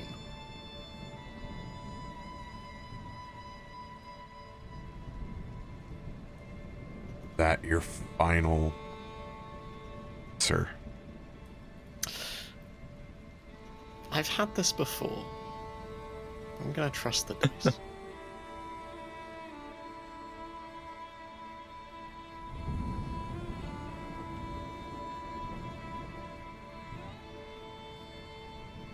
The silent ones. They flank me.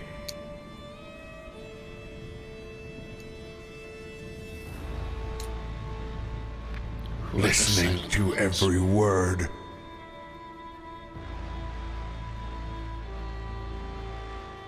Myshkin's eyes just flick to the elementals that hover on either side of this platform. Are the silent ones those that accompany you? No.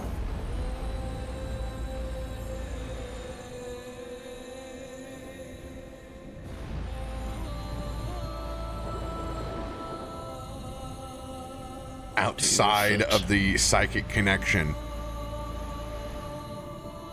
And Yancy Bin accepts no terms.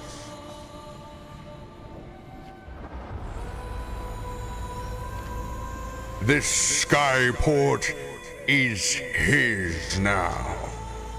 Surrender or face the wrath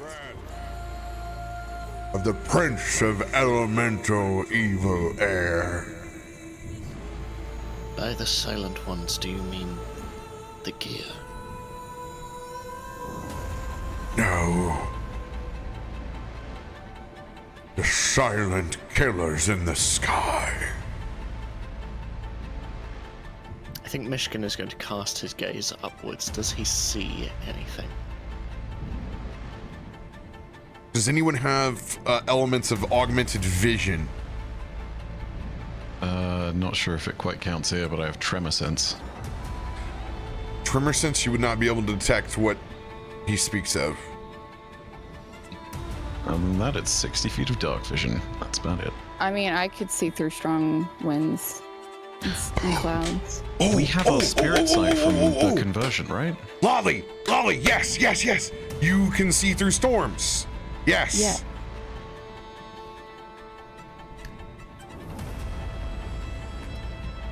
It takes a minute to focus because it's so similar to the clouds that have descended down upon you. You can see that the literal cloud isn't quite right. There's a bit of a disguise and deception going on here. That's an elemental. And there's several of them. I want you to roll a history check with advantage.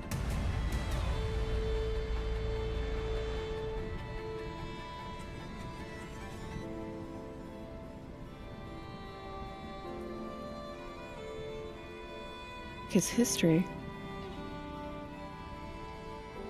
Oh. Had to refresh. Cool. And we don't add the 1d4 to this one, right? Yes, you do. Oh.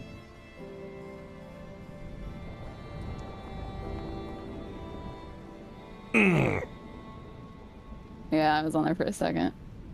Oh, you're still strong. 19. This may be the first time that you've actually seen one of these before you. And it's taken your skills heightened to this point of your control of storms to spot them.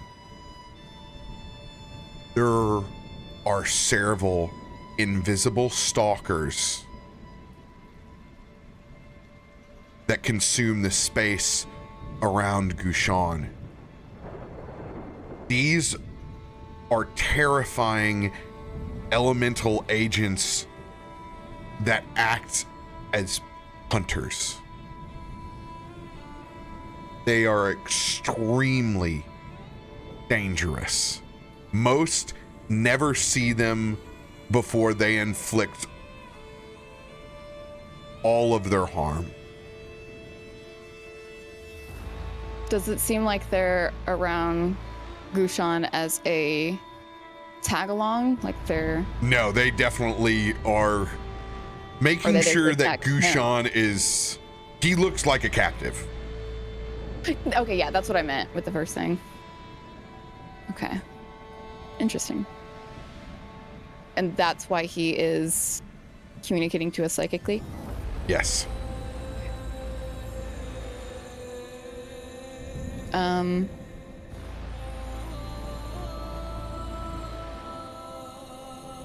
Lolly is going to speak to Kallisto via her locket.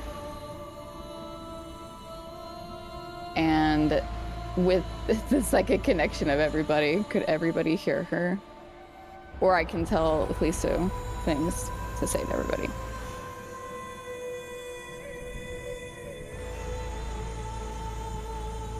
I want you to make a spell attack. Okay. Flat. Yes.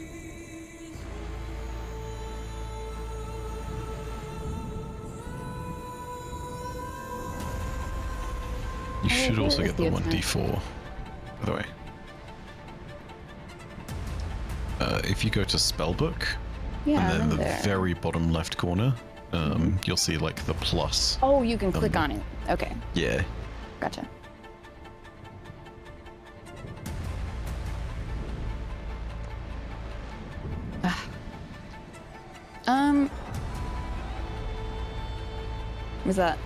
Is that past? I'm not gonna add anything. 19. You will be able to convey your message back to the rest of the group. Okay. I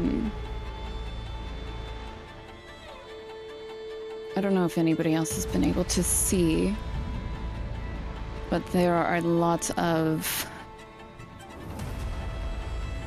very dangerous beings surrounding Gushan. And he can hear me too, right? He's connected to all of them? You choose whether you want Gushan to hear this or not. This is your own relay. Then she would have kept that just to her party and then opening it up. Is there a way that we can help you?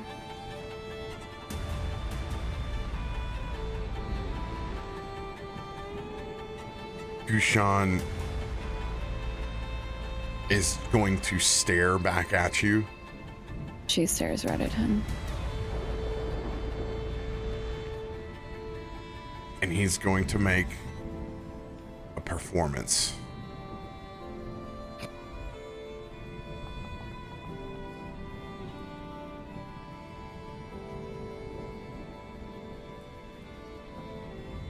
Oh, my stuff is still in private. Go.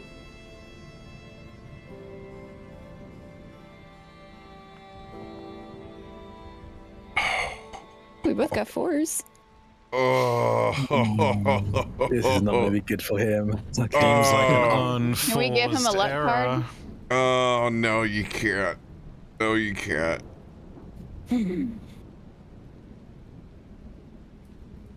Oh, what a shitty time for that roll. But it is what it is. He's gonna look directly into your eyes. And he's going to begin speaking. I said on your knees. And then you see this.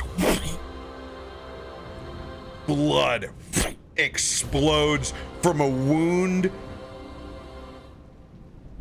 with an invisible weapon.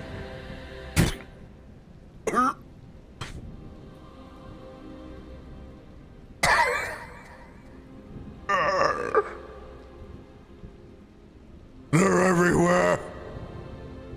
They're everywhere. And Gushan cast invisibility. You can only see just drips of blood as he starts flailing around into the ether. I'm gonna put everyone in initiative now. Awful. Oh my goodness. All right, ladies and gentlemen, let's see what we can do about this. Haha, see the pun I made there? Oh my god.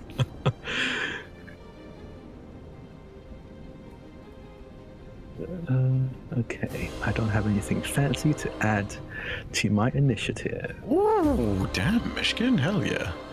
Oh, do we add the D4 to it initiative as well? It's RoBear's discretion on that one. I'm not sure. Oh, okay. Yeah. I don't know. Yeah, Go for it. I like it. I like using a healthy bless. In that case, make me a 31. Ooh. And I'm at 20.18. Yeah, we'll do it for 21.2.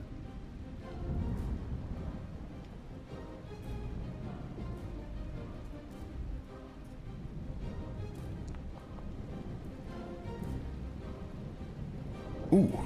I forgot to add my additional 23.2. Oh, what does Usa do for us? Since Usa's here with us right now. We're gonna get to that in a Give second. me a little kiss on the cheek. That'd be nice. She has a kissing booth ready for us. Horrible. I mean, it'd be nice if we just point at one of the terrifying invisible creatures and then just be like, grapple that one, and then it's gone. It's gone from combat, you know? Power word swoon. Usa just points at them. It's swoon. She just puts an eyebrow at him. Holy shit. Usa walks in, the elementals are stunned. Men faint, women faint. Oh my god. Give me 1 second here. Lolly, what's your new number? 20.18. Kallisto, your new number. It's just what's in the chat log. I didn't add anything, so I did a D4. Oh, okay, you did it. Got it. Yeah. Myshkin, did you need an update? No, I don't think so. No, you rolled yours. Man, it's Twitch is not prompting me when it's doing ad breaks now, even though I have it turned on. Dang. Oh, do we have an ad break now? Yeah, I just see it. It's public okay. now. This is That's all. me. Don't worry. We are just setting up initiative. Yeah. Actually, setting up initiative is the most interesting part. Can't believe I'm missing this. 100%, probably the top tier part of D&D. Look, listen, it's the last moment you get to flirt before you die. It's great. I mean, yes. And you know what? I talk shit about this now, where this is the easiest initiative it's ever been. In-person initiative, shuffling cards, writing things down. Yeah. Those were the dark days. Yeah. Speaking of which, I am a 31.14 on that. Because of all my silly nonsense. Oh yeah. I don't know if that's going to matter, but it's air elementals, so there's a chance it matters. Yeah, they probably have pretty high decks. Yeah. All right. Let's go ahead and get all these other baddies to roll in.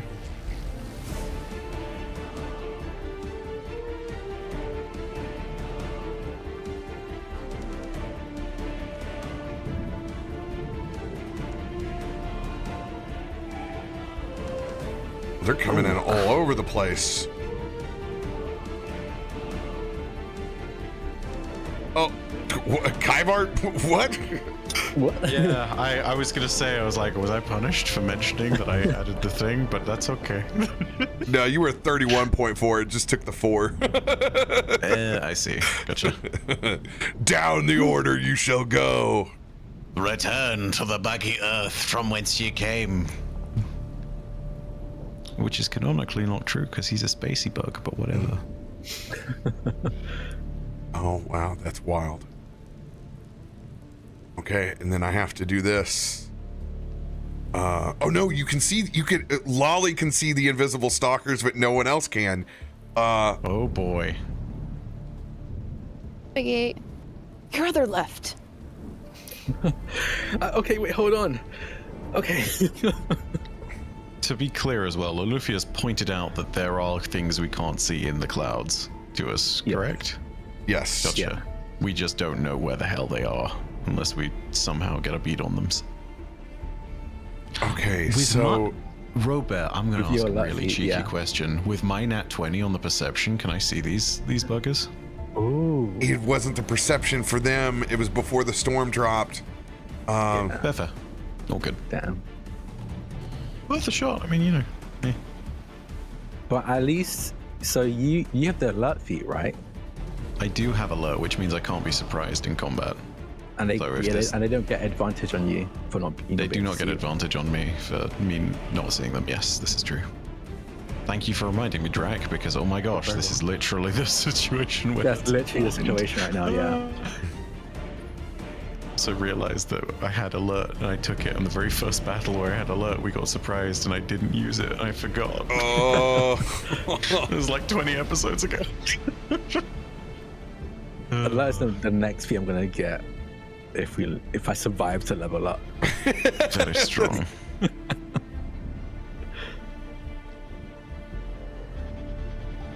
Okay, this is how I'm gonna do this. I'm gonna place these combatants on the field still as invisible. Lolly, I'm gonna let you know where they end up on the initiative order. You're going to have to convey what you see to the party. Oh. That's how I'm gonna do this. Okay.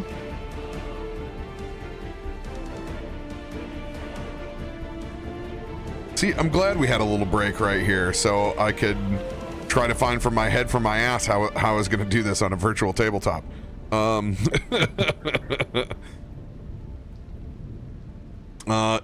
You at least have seen that they are capable of what is a piercing thunder. So I want you to think of like, this is that raw power of air that can cut. It's so focused and so strong that it can shear the flesh from bone. All right.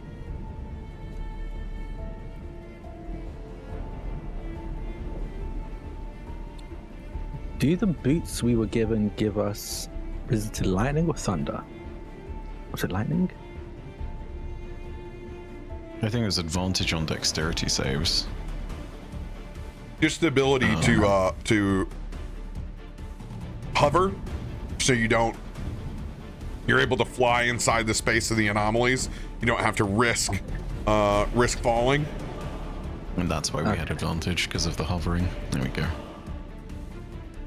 However, we're currently on solid ground. So unless someone falls, no advantage. Well, Even then, I don't know if we want to fall. There's there's plenty of places to go out there and step, and wander around. All right.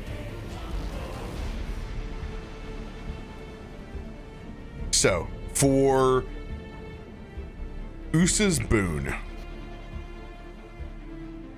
the lightning rods have all been placed. Everyone has resistance to lightning damage right now. If you have resistance, you'll have immunity. All right. What I want you to do is open your character sheet. And you can go down to the bottom left-hand side and you'll see damage resistances, damage immunities. Remember to unlock your character sheet with a little lock. And you can turn on lightning resistance.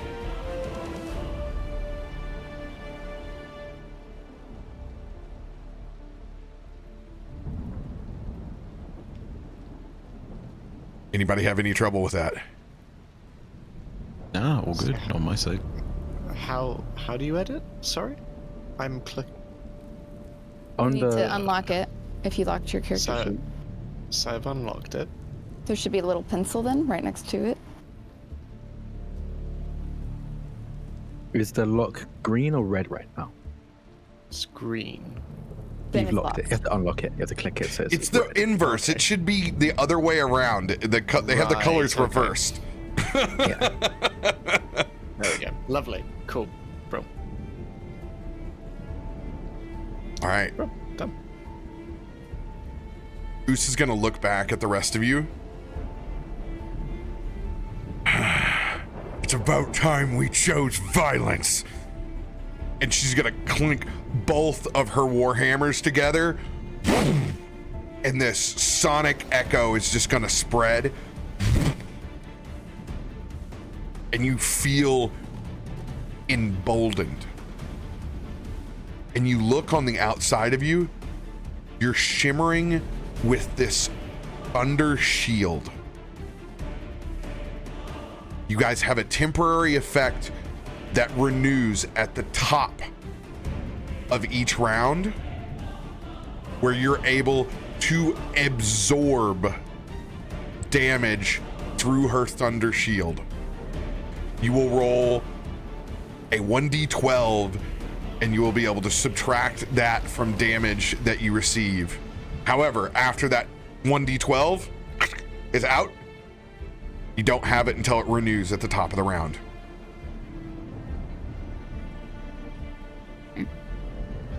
So we can only be hit once with lightning around for it to work. It's any points. This is any damage. It's basically a 1d12 shield against damage that you get renewed at the top of the round. Gotcha. So she's providing lightning resistance and the thunder shield. Good dang, good dang. All right. And then there were these things.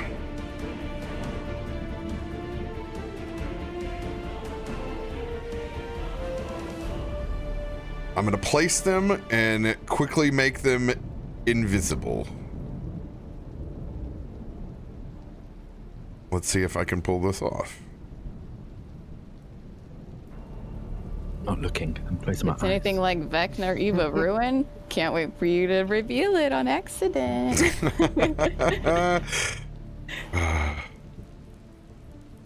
Still love when you gave away your own DCs twice. Oh, You're like, I'm not gonna let y'all know, but it's a DC 21. Oh, what did I just? What did I do? No. And then he did it again. Yeah, I did. How did you get in? It's an impenetrable fortress.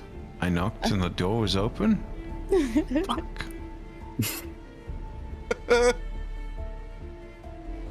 No! What's wrong? Is he Oh, gone? no. Is it dead? Is it visible? Is it invisible to you? That'd be Okay. the real problem. No, now we got it. Now we got it. We're back online. Locked in. shit. I have a thing for this. Let's go. Okay. Oh, yeah? Yeah. What do we got? Eye for detail. You can use bonus action to make a perception check to spot a hidden creature or object, or to make an investigation check to uncover or decipher clues. Drak, is that from your 3 levels of rogue? Yeah. The same 3 You might levels of have rogue that I have? Yeah. You think a cat would be more perceptive? We're Come on cooking. now. What are we Come doing? on, Myshkin. Ugh, Come on. hold him his back. I Look, guess you make listen. up for it with your mouth. Well, I heard mouth, but didn't hear anything else. I saw What? the words emerge from you and then immediate regret. Sam, why don't you just repeat that for me because I don't know what you just said.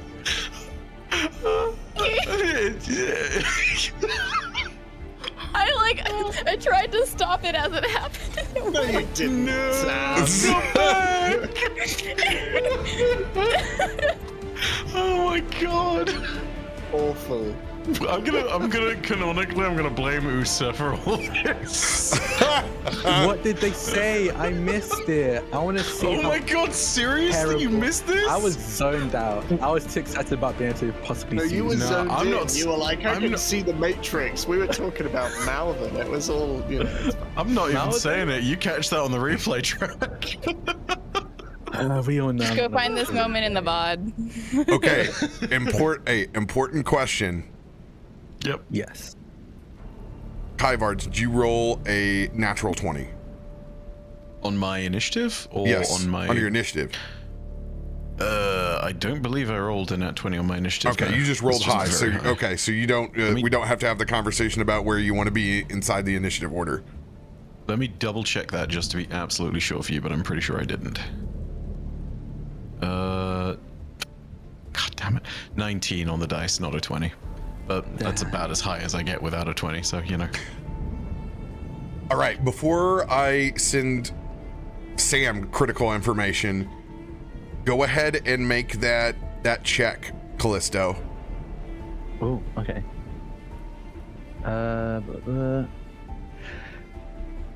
Okay, I'm gonna roll. I'm gonna use an advantage right off the bat. I think, yeah. Because I need this. Okay, perception.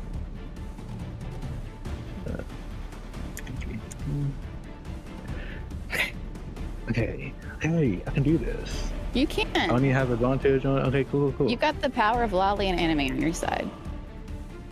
Maybe. Oh, Damn it. Oh, that's no. It wasn't a good anime. It wasn't a good anime. Oh, sorry. It was Sword Online. It was the first season of Sword Online. It was bad. Actually, first season was great. It was second season that got awful. I am going to. How many abilities I can add to it? Wait.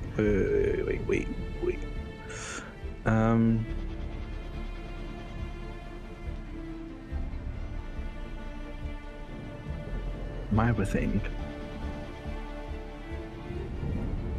Okay, I don't. I'm going to use a. God, these things are. It's going to be a high one, so I have to use a D10 at least. D8. I want to use a D8. I'm going to add a D8 to this. Come on. Oh yes! So it's a Get 23. you some. You needed it because it's a DC 22. Oh. Well done, Okay. Drak. Hell yeah. Okay. And Kyvar, did you say that you had something ability as well? It's legitimately the identical ability as Kallisto, considering that we took the exact same dip into Rogue. Yeah. Hilariously, without telling each other, we just independently arrived at the same thing. All right. If you will let me, I will go ahead and roll it, but Yeah, I don't man. know, seeing as Drak called it. Okay, cool. That's a perception check with advantage or without? Advantage was because Drak set the card. Yeah, I right? used the card. Yeah, you used the card. Okay. I will do that flat then in that case. Yeah. I need to add the thing. Alright, let's give this a whirl. Oh, the 20 was there. God dang, but it still beats. Thank goodness.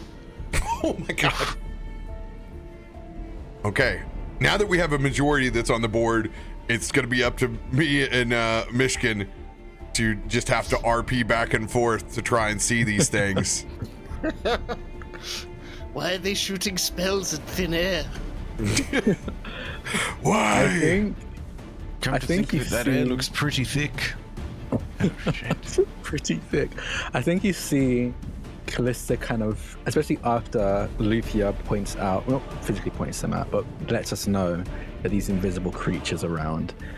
Kallisto will almost focus their gaze, their eyes, on where they had just seen Gushon.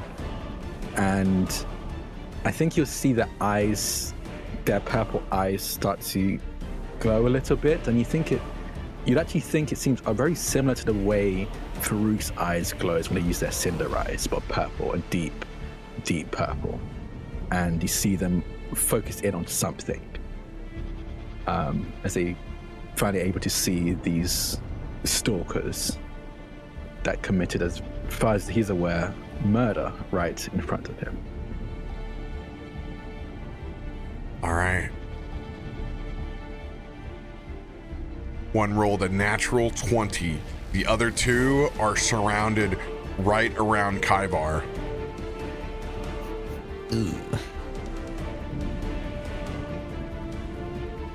This stalker immediately goes flying towards the center and makes an attack.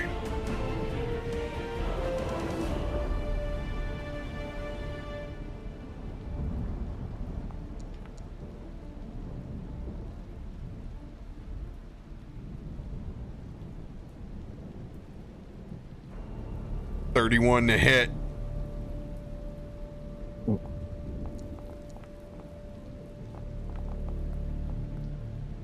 Who's this against? I'm sorry.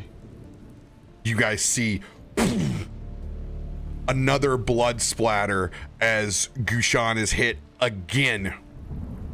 Oh, Ooh.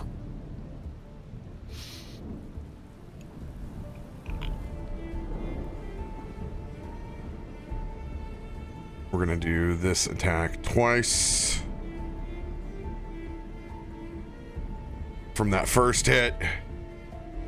And then again, you see this cloud focus, and it's like Terminator. It's like the T-2000. It just forms its cloud-like arm into a large blade, and the incision goes in, doing piercing and thunder damage at the same time.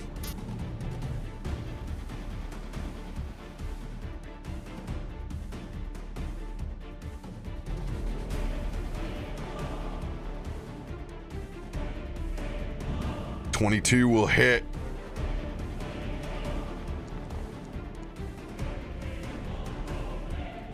Another 17 points of damage. These things have 3 attacks.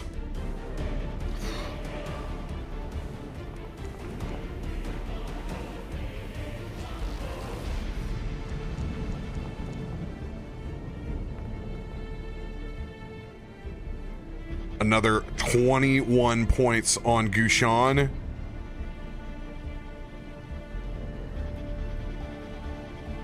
Kaivar, it is your turn. Okay. This was someone who we were in the midst of diplomacy for, and having seen these things appear out of thin air, Kaivar is Kaivar not happy. Kaivar very, very freaked out, very scared. So, in that vein of things, Kaivar's going to do what he knows to do, which is to sit there, focus on the enemy that is immediately going to cause some trouble, and this will drop concentration on Bless for everybody, but I will cast Slow, which will create a 40-foot cube. That's going to be likely, if I can fit it, I'll try and get something in this row, but it's likely going to be the 2 furthest away air elementals and the 3 invisible stalkers that will be hit by this. All right, drop that. Sec.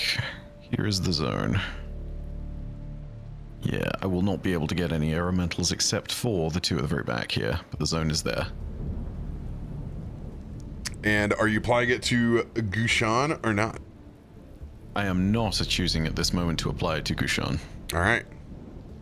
Because, yeah, psychic communication, he has actively warned us about this, actively seems to be held against his will, and Kaivar's newfound love of autonomy tells him that this is probably an idea where he wants to help. All right. I'm going to go clockwise. I'm going to start with this invisible stalker right up here. All right.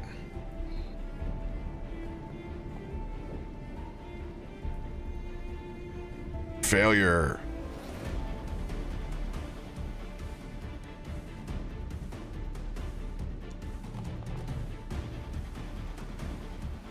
$17, $19, still failure. This guy right down here.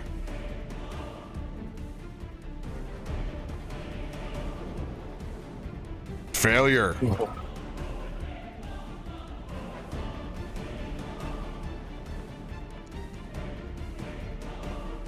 Failure on that air elemental. All right, last invisible stalker. Come on.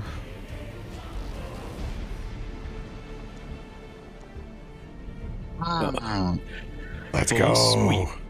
There we go. All right. That will be one attack per turn from each of them. Thank you very much. They can also no longer take reactions on that. No reactions either, and the AC is lowered by 2. Mm-hmm. Yeah. Also, I don't know if they cast spells, but depending on what the thing is, it may take 2 turns to cast.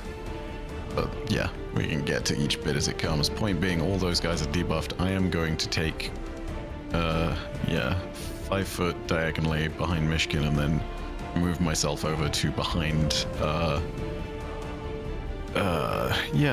between Kallisto and Faroük.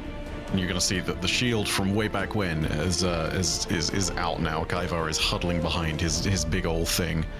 It's just like the indication is very much there. He is holding things as he can. Bonus action, you will feel a little spark of psychic energy move your way, Kallisto, as I hit you with a Master of Tactics as well. So you will have advantage on your first attack. And that is end turn. All right, let's go.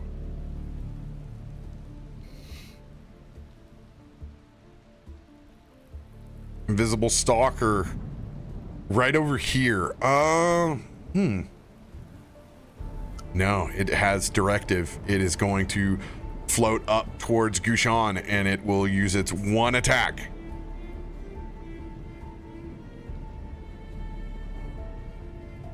One slice.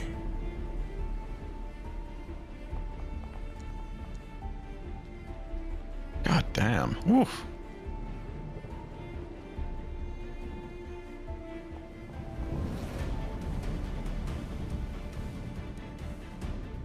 It's going to do 22 points of damage. You just see blood splatter into the clouds. It will make its... it's going to make its save.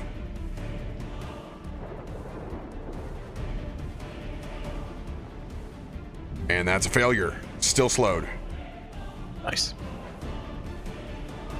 Next one is going to float up. It's doing the same thing.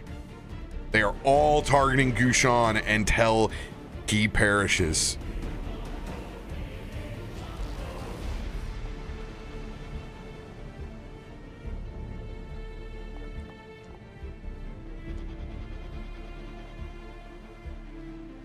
And that's going to do 21 points to Gushan. And it will make its wisdom save.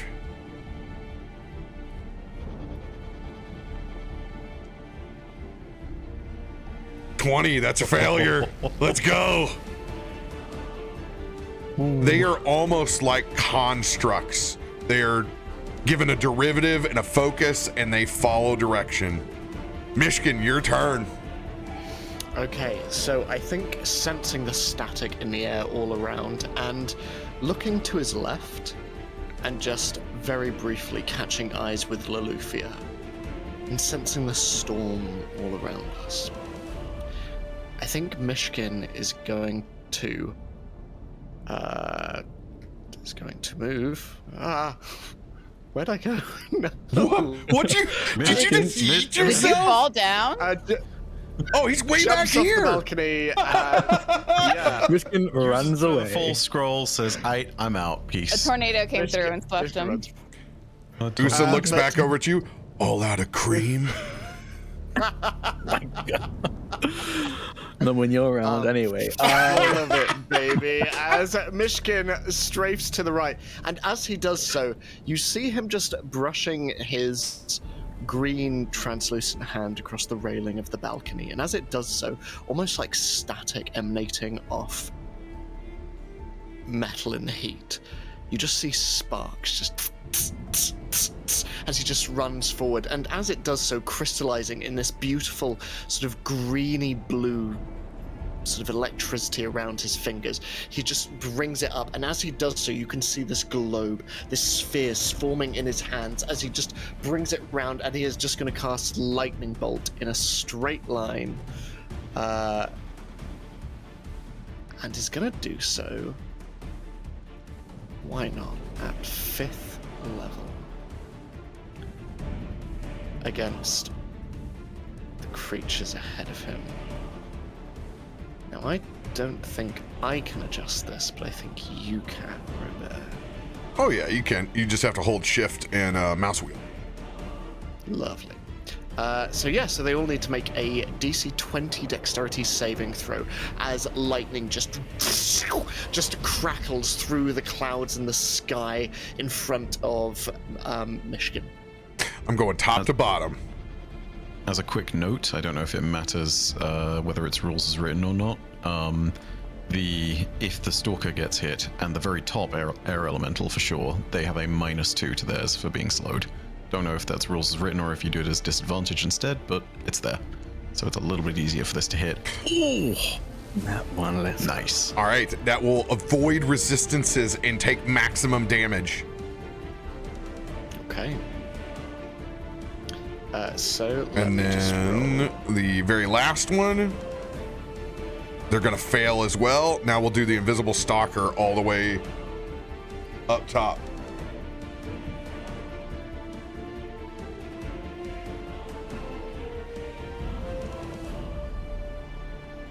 Let's go. They all fail. Yes, okay, right. So rolling damage. There we go.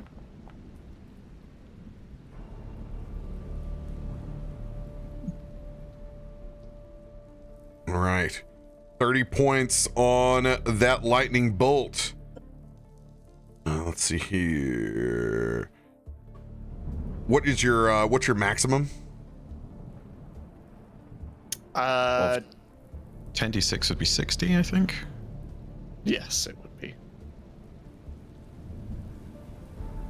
All right. Here we go. You're gonna see it all at once. Remember, we have a separate damage log now, so you can see. All, it's all on the separate side. When you're in dark mode, you can't see it. You can't see it. So I made it separate, so now that you can. Invisible Stalker takes 100% of the lightning damage. The air elementals take 50%. This guy right here takes it all and takes 60 points of damage. Spicy. Let's go. And it is struggling to stay incorporeal. Okay. That is all Myshkin does as the lightning in front just begins to dissipate and crackle into the air all around, disappearing into the static humidity of the air all about. And yeah, he's going to stay there.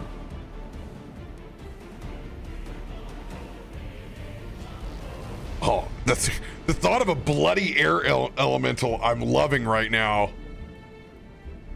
The blood tornado. They burn. They burn.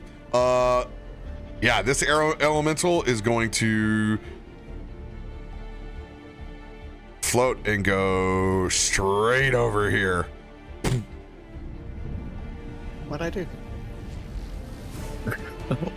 All I did was fry your friends. Sorry. I thought y'all liked lightning. Don't worry about me. Haha. It's gonna use its slam attack on you first. All right, by the way, you guys don't have to do your health anymore. I take care of everything. It gives me an easy button that immediately prompts. Nice. Nice. All right. Go ahead and roll your D12.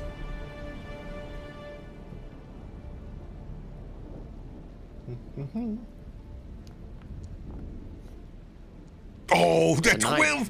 That 12 was so close! Still got a 9 there. That's pretty good. Nice. So you take 19 points from the actual slam. With that 9,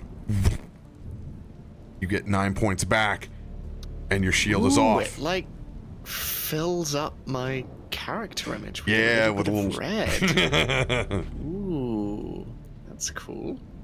Hate it. It gives me anxiety when I look over. Red. Second attack as it slams down. 24 to hit.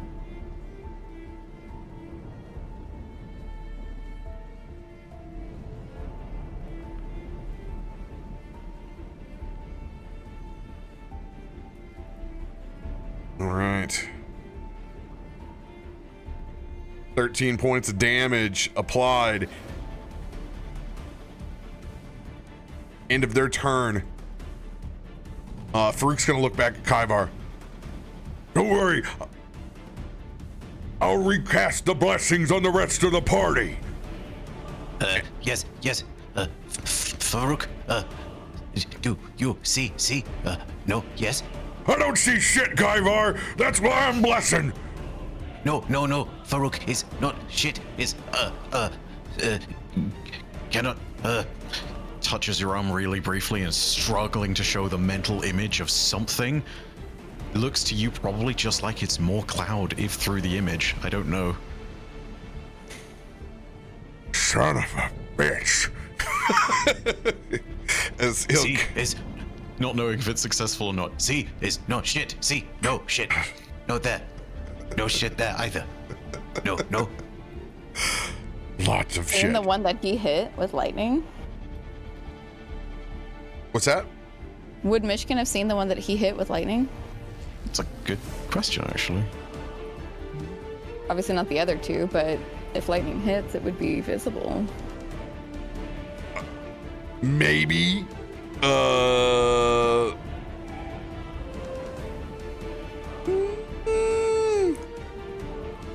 roll a perception check on it. It would be a flash, man. It would be so quick. I'm gonna set it the same that the DC was earlier, 22. 28.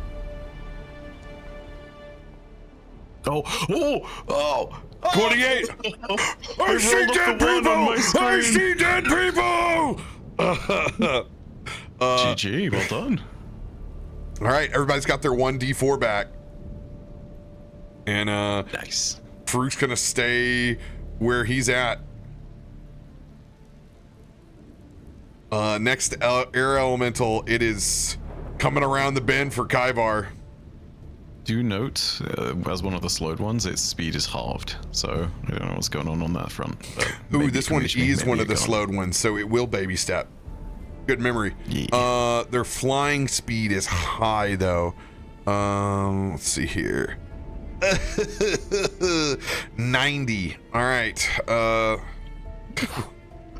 10, 15, 20, 25, 30, 35, 40, 45. Oh, he doesn't have to go around. He can go straight through. What am I thinking? Oh. 1, about to be 2, all cocky. 3, 4, 5.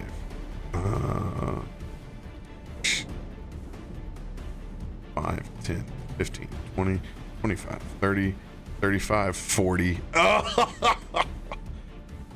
Gonna be able to get there, but they only have one attack against him. Yep. Here's that slam. Oh no, I can't use that marker. It says he's incapacitated. He is not incapacitated. They don't have a slow button for me. What am I supposed to do?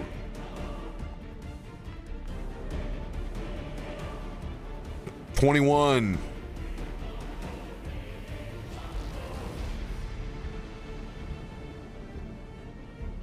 All right.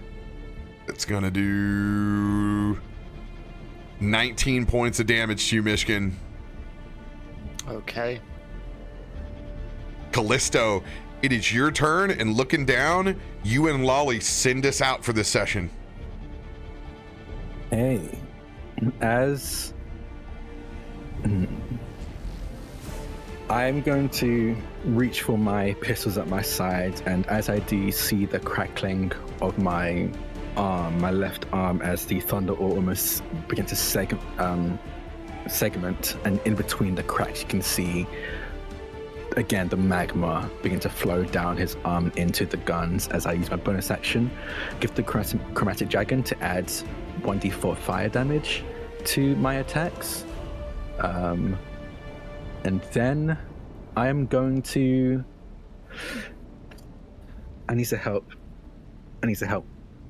Sean, I think. So I'm going to fire a shot at this guy right here, on a sharpshooter as well. And I have advantage thanks to Kaiva. Yes, you do. Do I need to... How do I select? Is it T for target? T for There we target. go. Still works, okay. Oh, and I'm actually going to put... The bullet I'm going to put in here, I think, is going to be a fire bullet as well. Yeah. As I take my first shot. To do the previous roll. Undo previous? I'm getting a previous roll of... okay, undo previous roll. Okay. Did that work? Okay. I have advantage. Okay. And I have 1d4. This is confusing. Okay. 25 for the first shot. Oh yeah, that'll hit. Which one are you targeting again? Okay, the guy in the back. Yeah. It doesn't look like it took into account... No, it did. Never mind, because I have a plus 15. Yeah, that's fine. For the first shot, dealing... I did ignore that damage. Normal. There you go. Whoa, look at them dice! Look at them dice! Good lord, Drak. 66 points of damage plus sneak attack.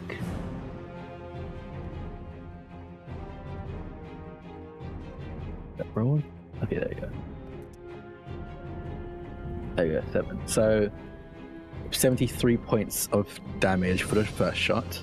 The fire. What element is your sneak attack? Is it still piercing at the moment? I think it's just piercing, yeah. Okay, cool. Looking over here.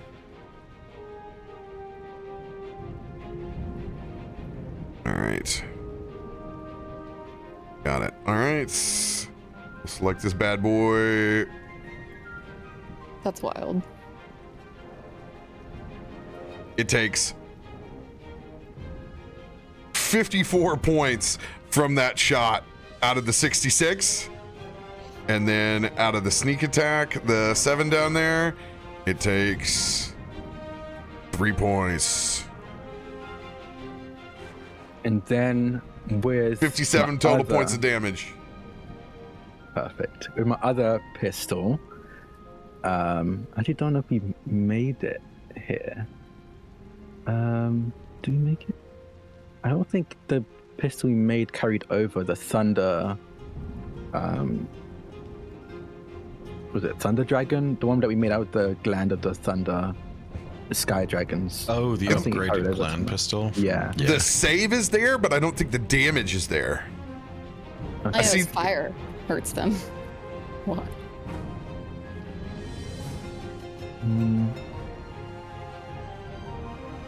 Let's see here. I'll just 1 for, second. to save time, I'll just fire Dark Heart again. Same thing, sharpshooter, same stalker. Oh, it's registering as Dark Heart's just registering as necrotic. That's all. Okay. And that needs to be thunder now. No, Dark Heart needs to be lightning because of Loluphia's lightning is inside of it. Gotcha. Yes, And that's then right. That's my right. Other pistol was augmented as well to deal with thunder, but that's just not on my sheet right now. Okay, so the 4d10 lightning is the Constitution save. For the sake of brevity, we're going to say that that sucker failed since we've already applied it. Yep. And yeah, there we go. Okay, cool. That's all plugged in now. Got it. Fire again. Okay. I will. Okay, no, it's here. Just doesn't have a name. Okay, cool. Then I'm gonna fire again, and I think, just a flat roll with this one, but still gonna use sharpshooter. Attack. 1d4. Yeah, so you're a 1d4 minus 5. Damn. I'm going to use precision attack, which lets me roll a d8 to add to the attack roll. Just make sure I hit that. There we go. 27 to hit. That'll hit.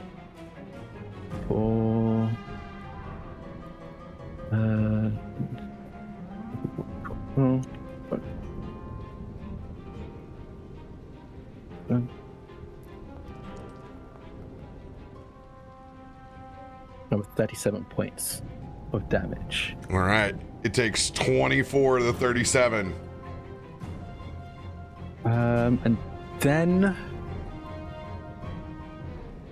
I think that's it. I'm just gonna stay put as I try and target down this stalker. And then I'll shout over to Usa if they can and say, Usa, this protection, I need you to get over to Goshawn as well. I can do that. And she's gonna leap up towards the crane and grab onto that chain. And she's gonna slam down on that spot. She's gonna activate her boots at the same time and drop this thunder bubble around Gushan with both of her hammers looking at either side of those invisible stalkers. That will be the end of my turn. Oh yeah! It is your turn. You finish this off. You are muted. Turn. You are muted. Yep. No, I'm not. Yeah. My stuff- Go for it. Am I muted or not? No. Go ahead. Finish this off. It's okay. Now you're muted. I'm so sorry. I'm sending mixed signals, apparently. I'm an idiot. I'm so confused. We can hear you now. You're Now good. we can hear you. Now we can hear you. Oh, did Discord mute me? I think the gate was catching you. Something, maybe. Huh. Okay. I would like to...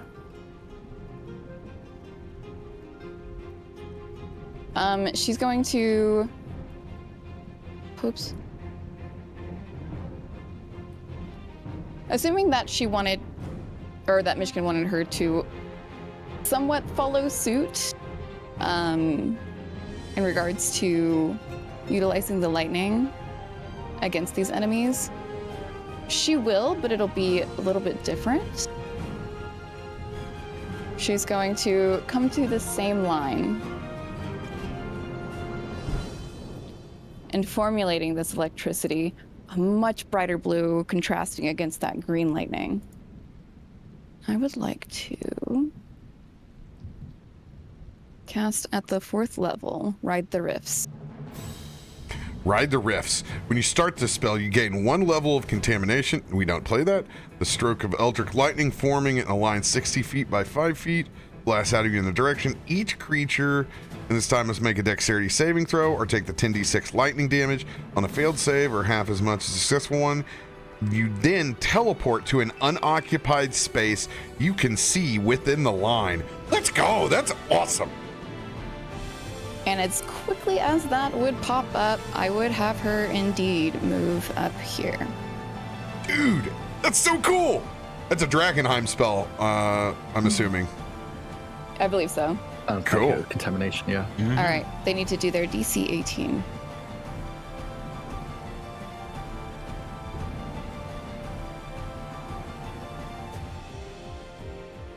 All right, this is the one that's slowed, so it's got a negative penalty that. All right, here we go. Starting from the top, going down on this first group. Failure. Oh no, it just makes it. It's a DC 8. It beats it. Yeah. Can I reaction cussing words on that first one? To make it fail. Yes, you may. First one will Alright, fail. shall do- Yes. And just so you've got it in the log, there's the D8. Not that it matters, because it's just a 1. God dang. Oof. Big old cutting words. Third one will fail. This one's got a -2. Yes, the one right up by Myshkin here. It's a big old fail. Then this one right here.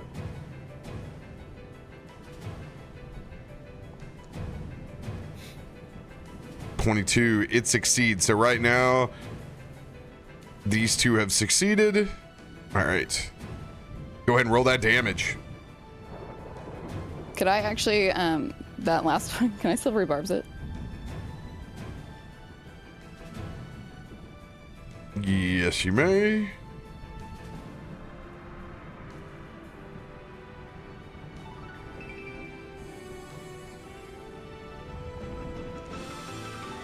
Haha! 9. You It can will give fail. advantage to.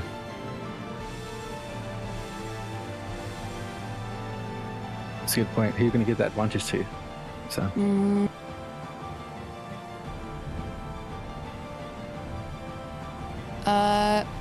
Probably Kallisto. I want a wild hit like that again. It was an Understandable. amazing nat 20 out of your cat.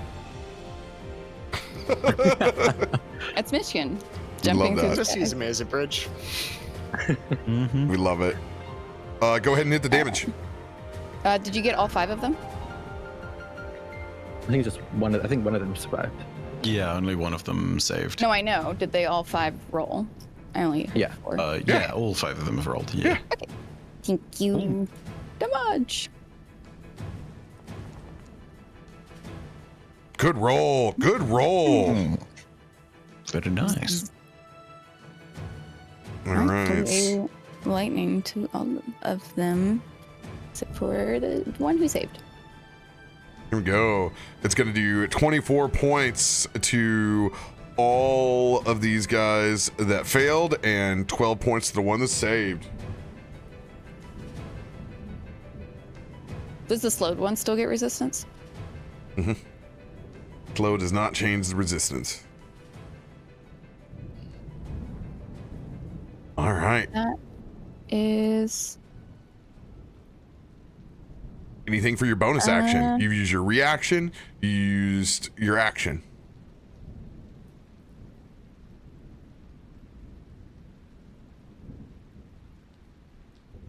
Can I retroactively, before I teleport it away, use Shield of Faith on Myshkin?